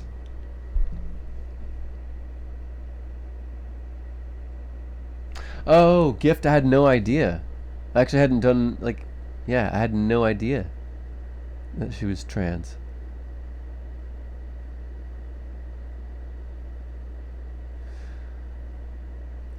Yeah, thanks, Shane. Yeah, as far as what you said before, I think that's why it's so important to talk about our problems and our struggles. Because, you know, we might think we're falling apart, but to somebody else, we're amazing, and we've dealt with all this stuff, and we're coming through it, and we're still trying to figure it out, and that's inspiring for other people, you know. And plus, we get support, help, and being seen when we're at our best is wonderful, but being seen when we're at our worst is everything, you know. I don't know if you all have experienced that, but if not, I hope that for you.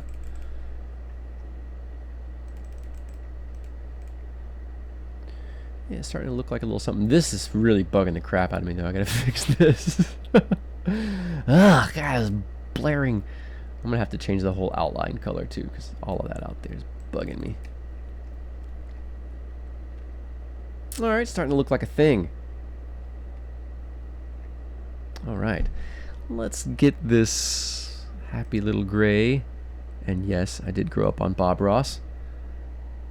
And no, I don't care if I'm dating myself. I can already see the gray in my beard. You all know what you're dealing with.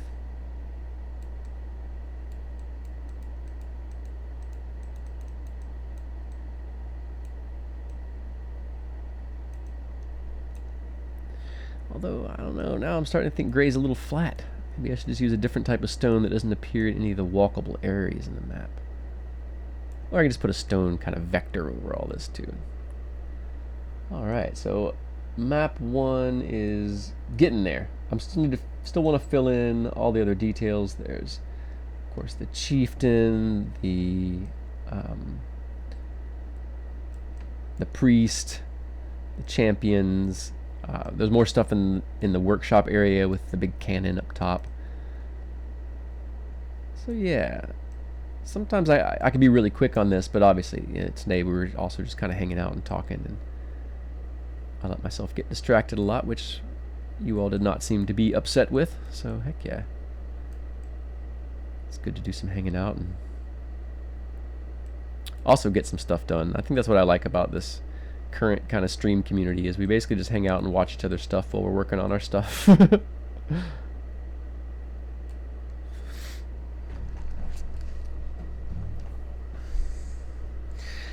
Man, helping, yeah, that's great. Helping younger friends is really important too, because You know, there's things that you've learned. You know, obviously there's things you learn that you don't take for granted. You appreciate that knowledge. But then there's other things that you learn that may not be a thing for you. The experience of previous times and eras, that knowledge is important, you know. And young people are struggling right now. I mean, everybody, a lot of people are, but it is tough to be young. I don't know what people are doing, how the hell they're building a social life. We had places to meet up when I was young, you know. There was a given coffee shop or park or something. There were places where I could go and meet up with people my age and do those things. And sort of like-minded people. It was easy to find. Well, of course, I was a weirdo, and all the weirdos stuck together back then. If you had blue hair, you were a weirdo. And likely a target. So we all definitely had to stick together. And I'm glad that this generation isn't dealing so much with that type of bullying. That goalpost has moved a little further back in terms of what's a normal person. We haven't quite gotten yet to the understanding that there's no normal, like we're all normal people. It seems so simple. And it is. It just flies in the face of people's dogma and agendas. I said that out loud.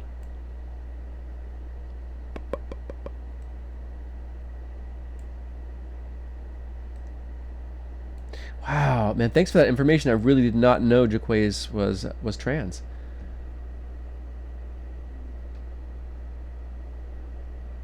But I do kind of live in a cave, you know, in the sense of I'm very selective on what I research and what social media I pull in. And for the past few years, it's just very, very specific. It's been learn how to run the game, learn how to be a professional DM, learn how to run it online, learn how to use these tools, learn how to market, learn how to manage 6-7 tables now. And yeah, outside of like, you know, trans people in my own life, my interest in like to search out who, or yeah, just to know that. Like I just didn't read up on Jaquays at all, just enough. Just saw that interview, and yeah. That interview I was talking about where she was basically being playfully calling people out for mispronouncing her name. The cave life.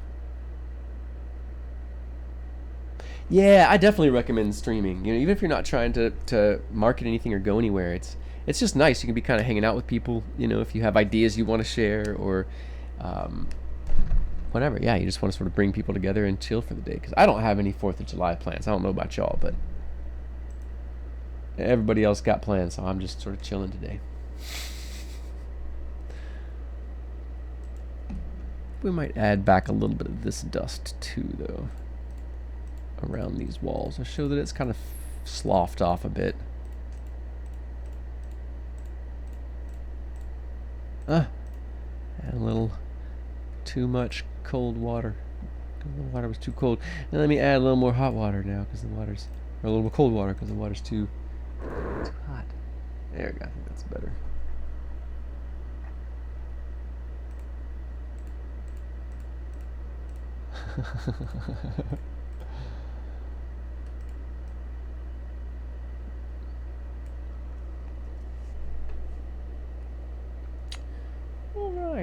All right. I think it's probably a good time to save my map.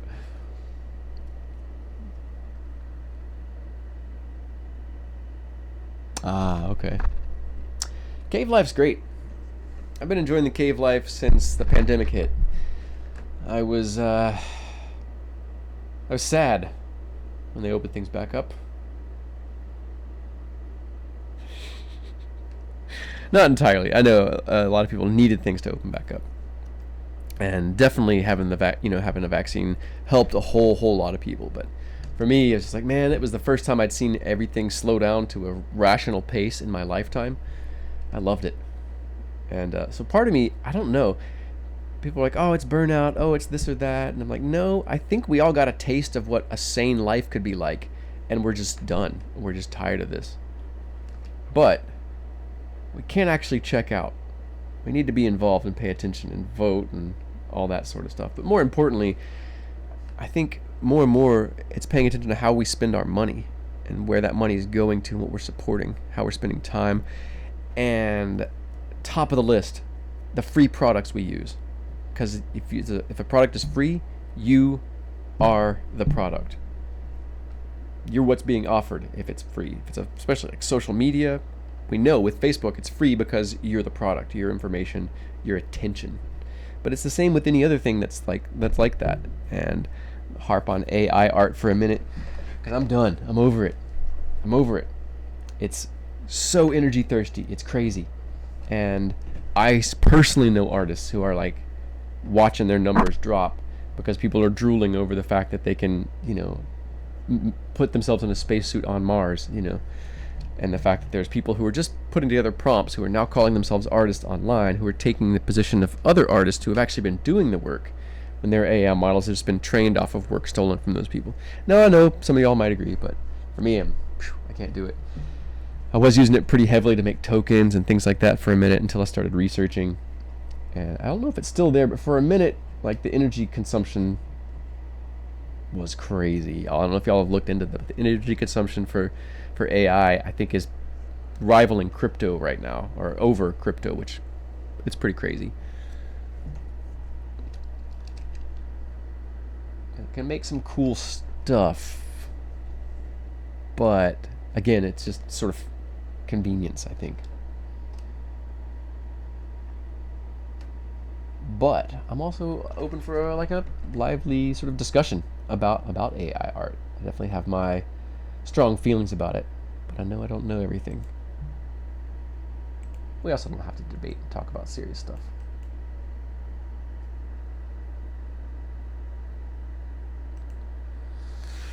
Alright. I'm going to stare at this for a moment and have a smoke. So yeah, I need ragged pallets for the different, kobolds to sleep in.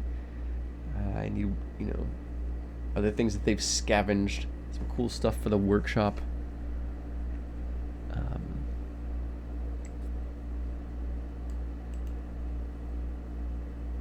Yeah, this is starting to come together a little bit. I think maybe I'll do the second. Nah. I will do this. So my plan is, so I've marked everything out. I got these blue, which is, secret passageways and tunnels, but there's more to that. So I need to go ahead and draw it out now. And what I'm going to do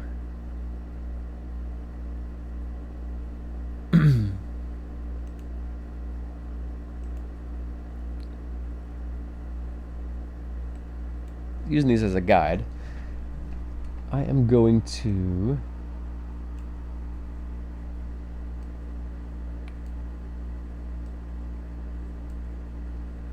go ahead and connect all these things again. No, that's disconnected. Never mind.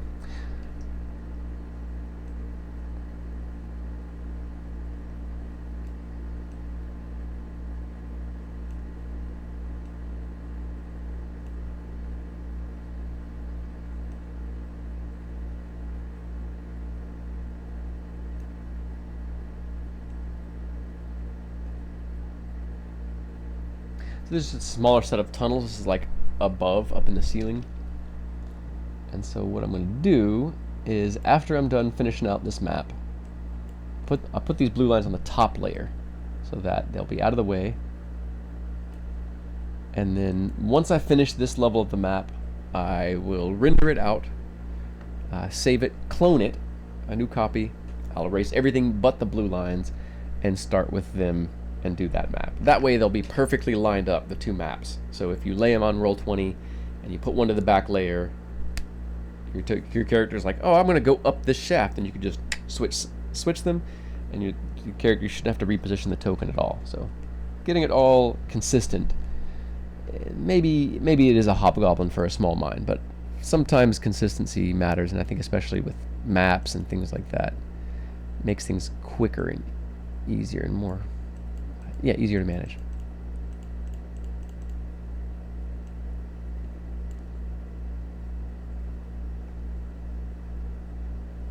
That's obvious what that is, so I guess I can erase that as well. Some of these are obvious that they are hidden passageways. Maybe I'll paint them darker.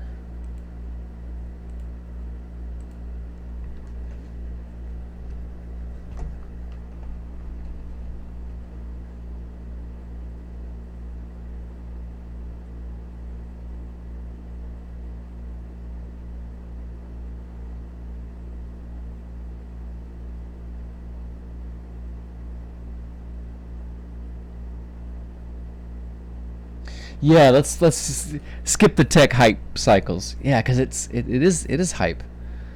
I was listening to some mathematicians say it's like it's not AI. It's just, what do you say? It's just linear algebra, which maybe you math people know more than I do. I don't know linear algebra, but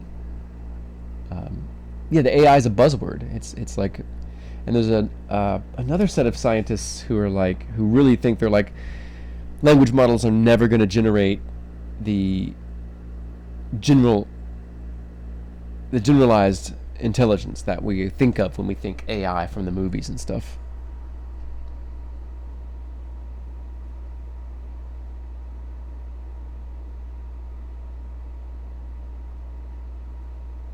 Yeah, I mean that's the thing too. Art is expensive. You know, it's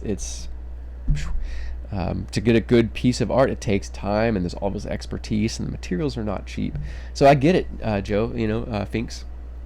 That there's a reason why those AI image generators are so popular. You know, it's been out of our hands for so long. Unless you're an artist, or you can afford, or you're wealthy and can afford to have art commissioned, we've never been able to just, oh, I want a painting that looks like this before. So it's mind blowing for us, you know, and I understand. Like I was compelled, you know, for the first like 3-4 months.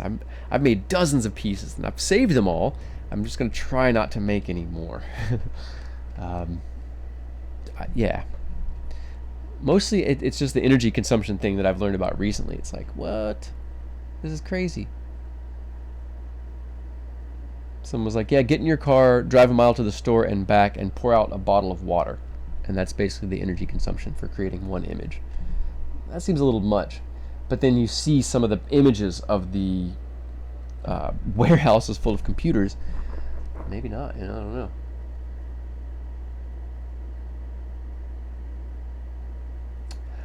I've heard furries do pay well. At least, you know, the wealthy ones, obviously. I was actually thinking about doing some research into the PG aspects of the furry community, which is it's most of the furry community, honestly, um, and getting enough understanding and terminology. And I thought about running a D&D game for people in the furry community, um, and you know, session 0, set some ground rules and that sort of thing. But I think it would be really fun. I'm not. I don't think I'm a furry, but maybe everyone who is a furry at some point said that. I have no idea. I do have a foxtail, so maybe I think I'm somewhere on the furry spectrum. You know, I don't have any ears or anything like that. Um, but but yeah, all the furries I've met have been really fun and interesting folks, and I think it might be fun to run a game for like people's personas. You know, yeah. Let's see. Stock art has always been a thing.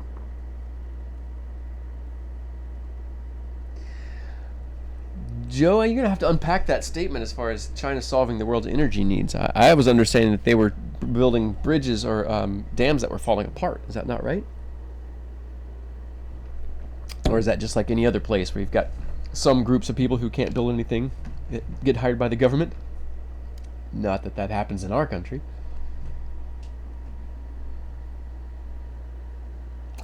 Yeah, I think I might have to expand the borders of this map so it looks a little nicer. I don't like that it's smushed. I do often tend to like go bigger than I expect, so resize.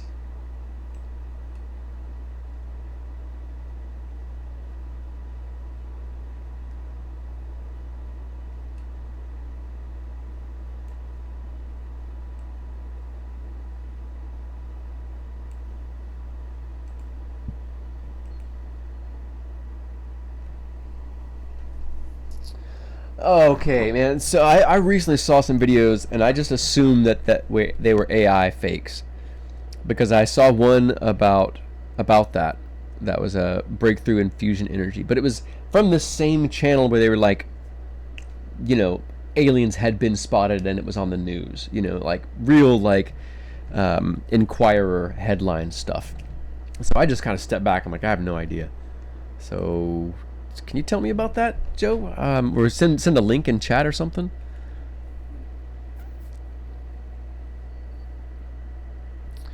Because I didn't delve into it just because I assumed that, you know, it was fake.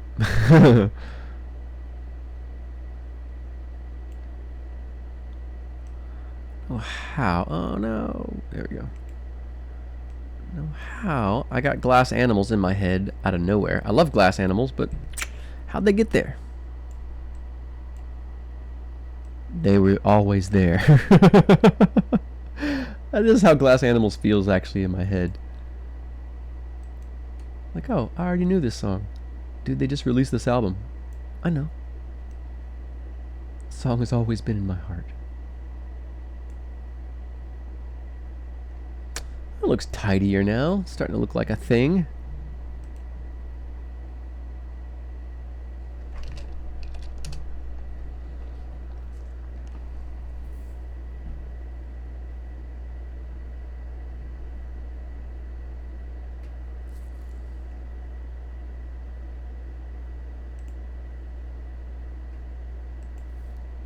Alright. Oh, goodness. Been streaming for 2 hours. Hey, Gift, if you, you know, if you liked hanging out and talking and stuff, if you don't mind giving me a follow, that'd be fantastic. Trying to get our numbers up. We have a streaming game on Mondays that I'm running. J Finks Gaming is one of the players at the table.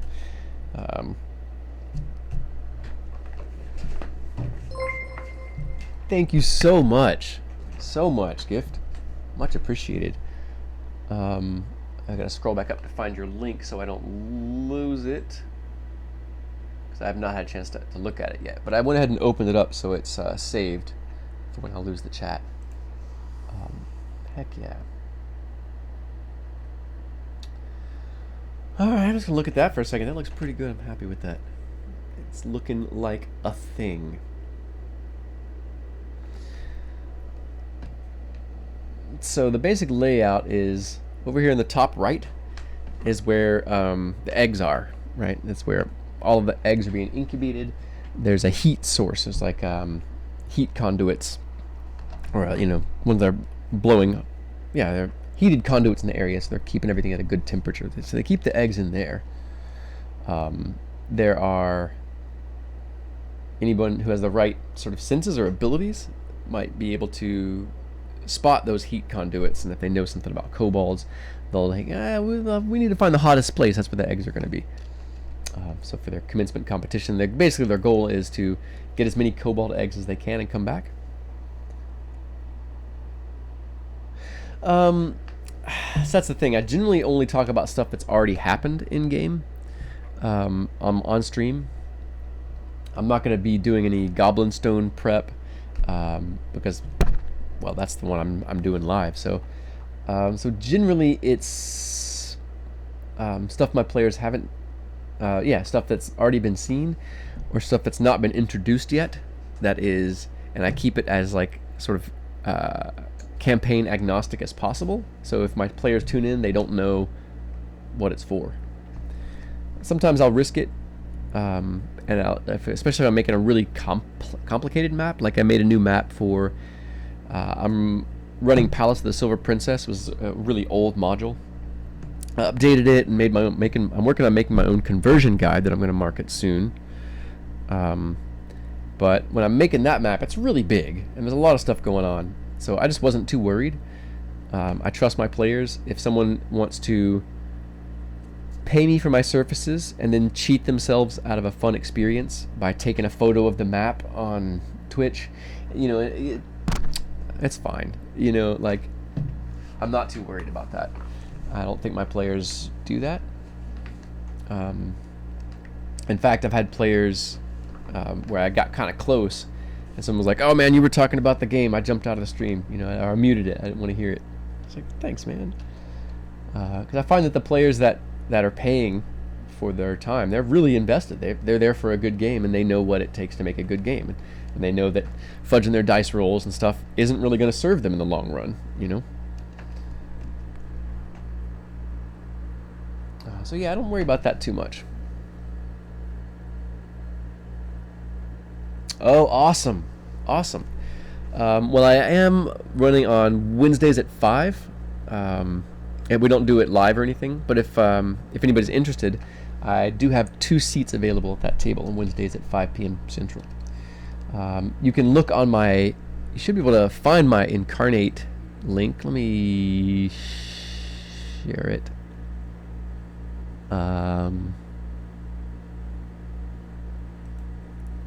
Here we go. Here is a link to that's level 1 of the Palace of the Silver Princess. And it's an old module. There were 2 versions. It was controversial for some silly reasons. So they cut the first one and quickly reprinted another, and there were some big changes. So I kind of put them together and took what I thought was the best elements of both, and that's how I've been running it. So yeah, man, a good map just looks so satisfying. Even with the blue distracting me, I'm like, that looks pretty good. I feel like some more little features, maybe some more shadows in the corner is probably going to be the way to go. So let's brush size. Yeah, let's get some more schmutz here in the corner. Some shadows. Alright, maybe not that transparent.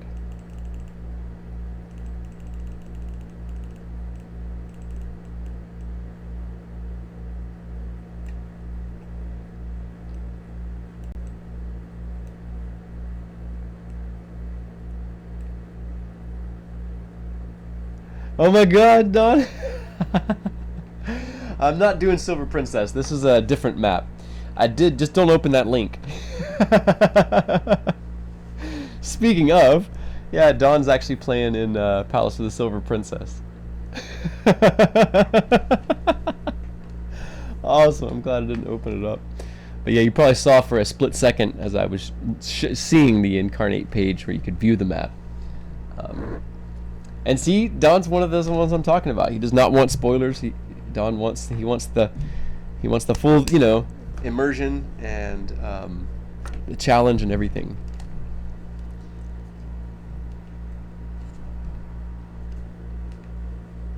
In fact, Don, I consider you one of my patrons since you're in 2 games. Not just a client.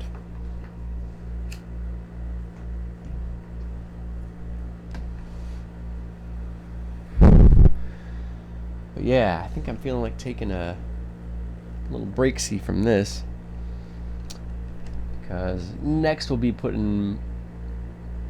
Yeah, so I guess this is actually a good method too. I often will label it, so we'll do this. This is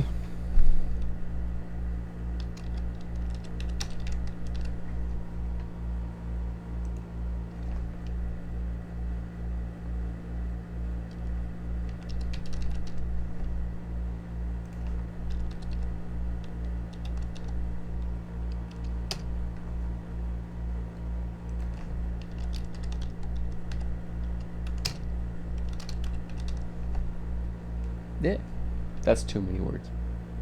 Chieftain, good enough.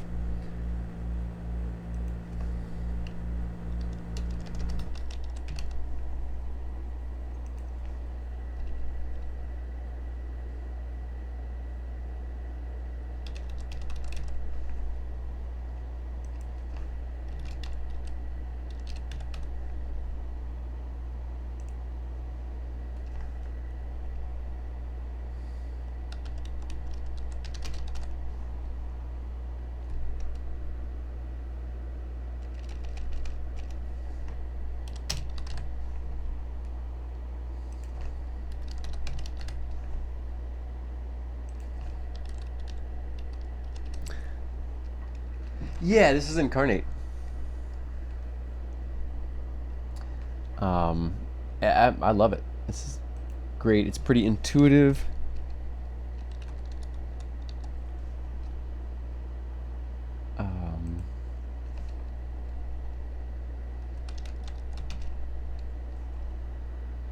And there's a lot you can do with it.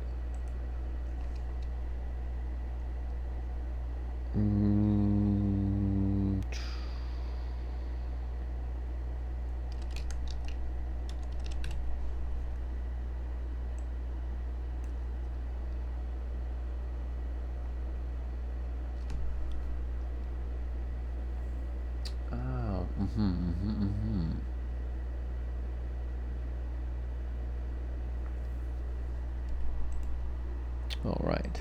There is one other thing. So yeah, what you're looking at, Don, is the blue is stuff that's going to be on the next layer. It's other tunnels. This is a Kobold Warren. And so I'm doing this in, oh goodness, in blue up on the top layer above everything, so that I can use it as a guide for later when I come back. So I'm going to finish up this map, then I'll delete all this stuff off and start back with the blue, so that everything's placed in the same areas on both maps.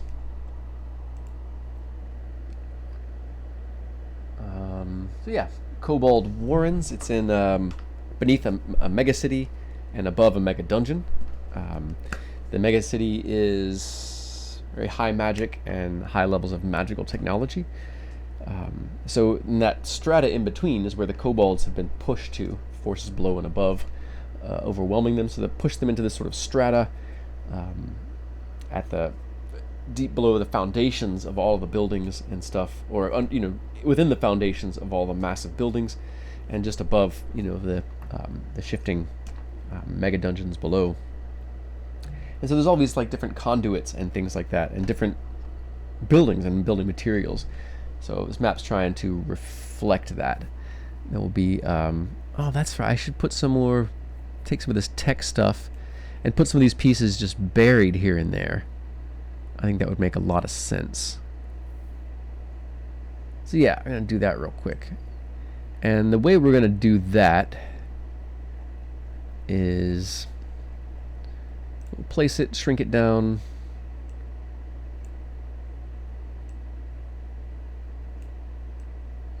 We'll place it in here, and then we will flatten it to the background. So now it's just painted on the background. And now, if we go back in with any of our colors or texture with our brush, drop the, you know, bring the opacity down, then we can sort of half bury it in the dirt, which is a pretty nice effect. So take a couple of passes over this. Actually, let's go ahead and pull this all the way up and get this edge just totally buried. Already it's starting to look like something maybe in the ground that they're having to step over. But if we keep going with this and then shrink our brush down,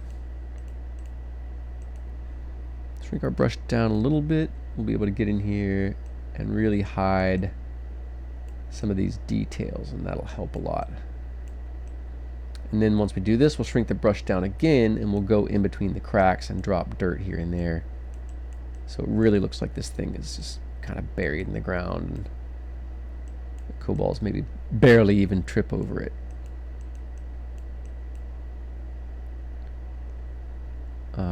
Obviously this thing looks like it's standing up, so we'll leave that alone. But this looks like it's buried in the ground, so we'll get rid of that now too.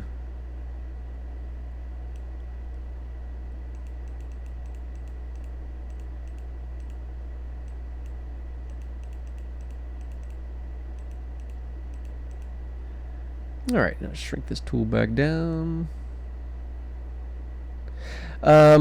So this is not from scratch. It's based on... Oh, goodness. I messed this up. So it's based on... It's actually a free map for Roll20. This is back when I first started running on Roll20. And I was using a lot of the preset the free pieces. So there's this basically empty map that I was using. This is roughly based on that layout, but it's a homebrew piece from one of my campaigns. See, I had it on top, which is not what I wanted. So we're gonna have to do this again, but no problem. You all saw that was pretty easy.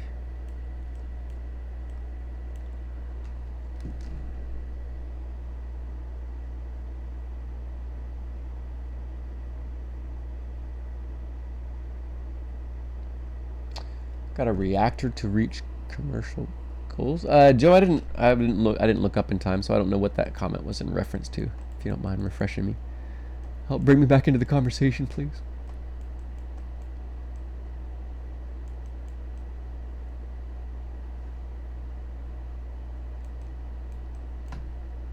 Okay, there we go.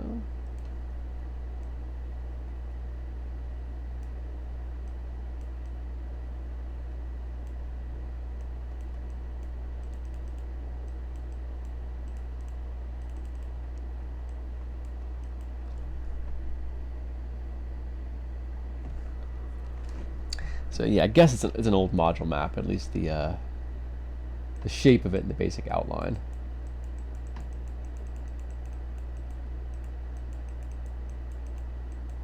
Alright, bring this brush size down again.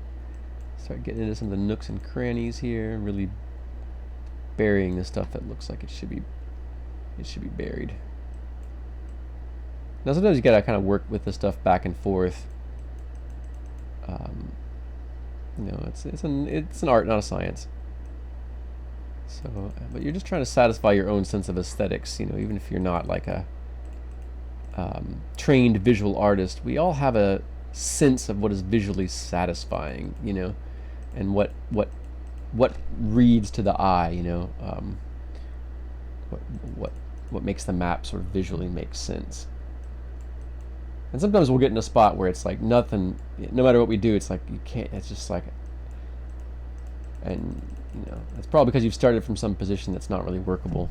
That phrase from my childhood. I grew up out in the country in the South, so we had all sorts of colloquialisms, and one of my neighbors was always fond of saying, if someone was trying to fix up a car that was a piece of crap, he would just say, well, can't polish a turd. So sometimes you're trying to polish a turd, and the only thing to do is to stop and put the turd down. Stop. Get some help. Yeah, thanks for jumping in, game. Appreciate you. I'm probably going to pop off here pretty soon, too. I need to get some more food. But yeah, appreciate you jumping in and hanging out and talking with us. Have yourself a good 4th.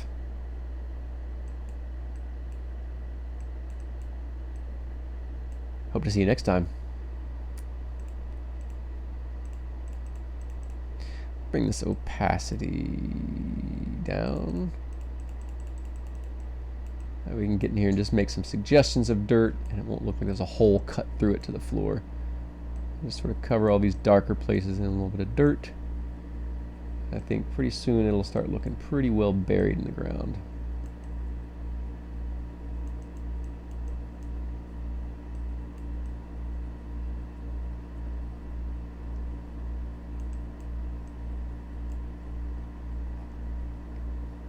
But yeah, like I said, sometimes you're working with something that's just not going to happen.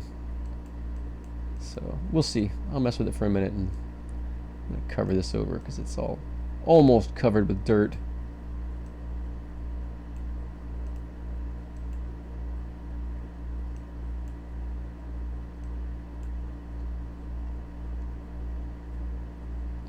And then once we've got it good and in there, like it feels blended pretty well, we'll drop the opacity down a good bit, bring our brush size back up, and just go over the whole dang thing a couple times.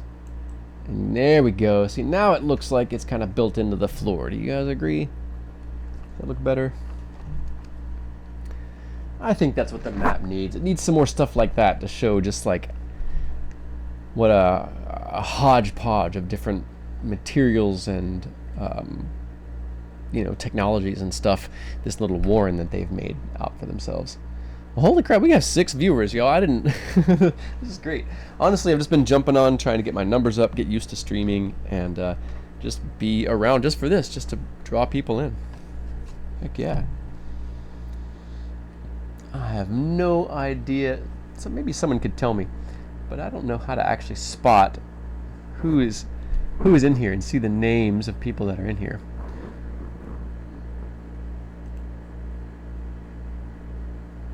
Alright, Game Shame, Gibby. It's like, okay. Awesome.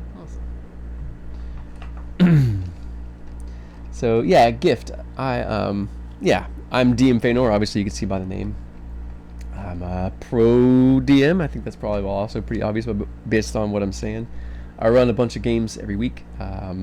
Run 6 professional games and then a streaming game on Monday. All my stuff is midweek, evenings, and late afternoons and evenings and stuff like that. And yeah, I'm working on a few different things. Smaller sort of micro content, and that's what this is going to be. I'm outlining this scenario. I'm going to build it and put it on like Roll20 Marketplace and maybe Drive Through RPG as a scenario that you can purchase NPCs, special gear, scenarios, traps, all the different stuff that's unique to this setting, including how the creatures are going to act and a sort of like little logic, a little block of little logic, right? It was like, if this happens, then the kobolds do this. If this happens, the kobolds do this. Because I feel like that's a missing resource for dungeon masters. It's like, yeah, we can think of that on our own, but the less that we have to think up off the fly, the more we can use that to improve the game in other ways. That creative brain not working, apparently. I might need to stop and get food earlier than I expected, or at least more coffee.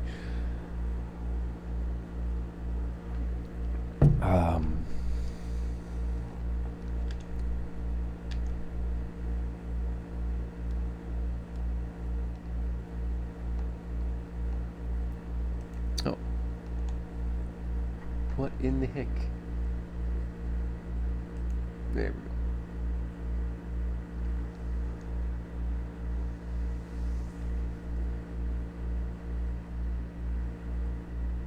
go. Awesome. I found it. Have a good night, Joe. See you soon. It looks like maybe you already popped out. Yeah. So, I'm taking a break, kind of staring at my work. Does anybody, if y'all have any kind of questions about Incarnate or anything that, as far as how I create scenarios or how I run them or how I use Incarnate or, anything. I am going to make sure there's music going. All of the music that you have heard today has been created by yours truly. I am a geek of many stripes.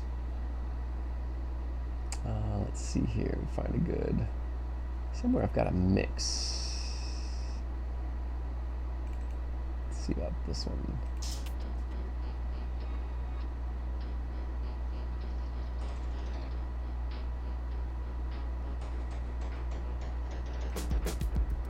Right.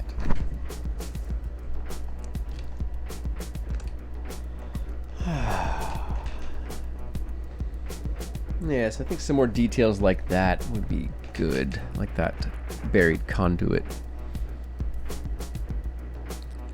Maybe place some along the walls. I'm not sure, because I don't want it to look too orderly. Anything that was somebody else's order when the kobolds came along, they rearranged that order. If there were conduits along the walls, they've already scrapped that stuff and taken it out and done other things with it. Just want this map to be... Oh, I need some stairs over here.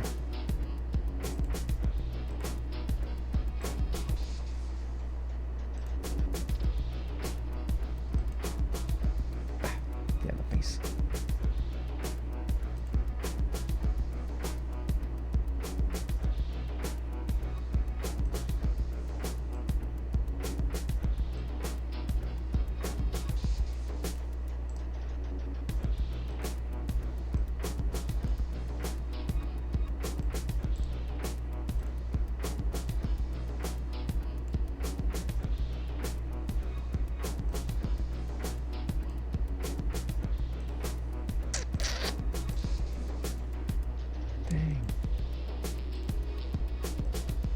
Dude, get out of here. I need a new mouse. This one is double clicking something fierce.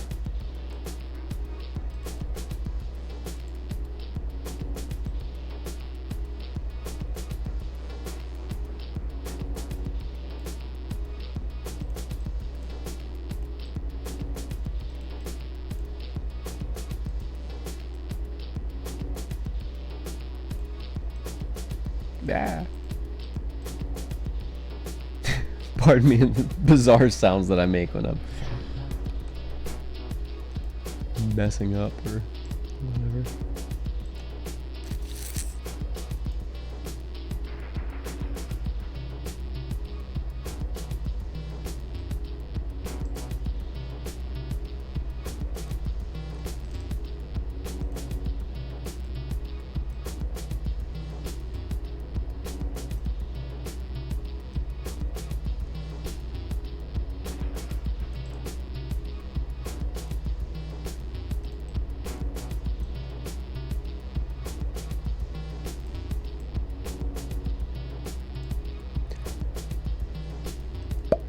Go.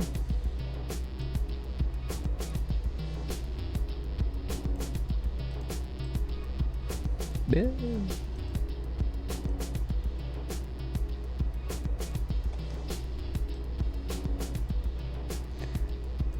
So what's new with you, Don? How are you doing today? Anything exciting for the 4th?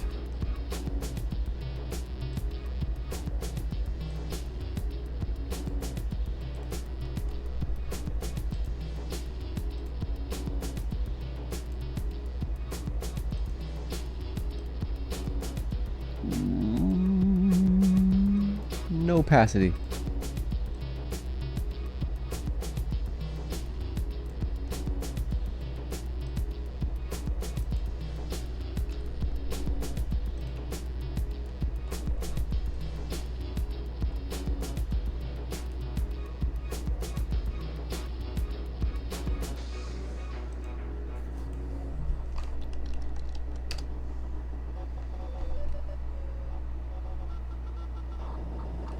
All right.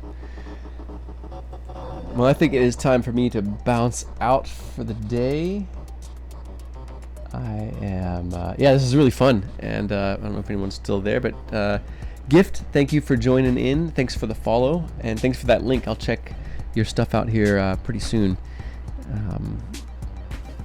But for the moment, I think I'm going to go ahead and hop off and bid you all adieu, and a happy 4th. There's probably a lot of intense thoughts for a lot of us today, and I recommend that you make time for those thoughts, not the worries, but the thoughts. It could be a valuable time to reflect on where we're at, what we want, where we're going, and all that sort of thing. So whoever's left, y'all be good to yourselves this week. I'll see y'all next time, and drink some water.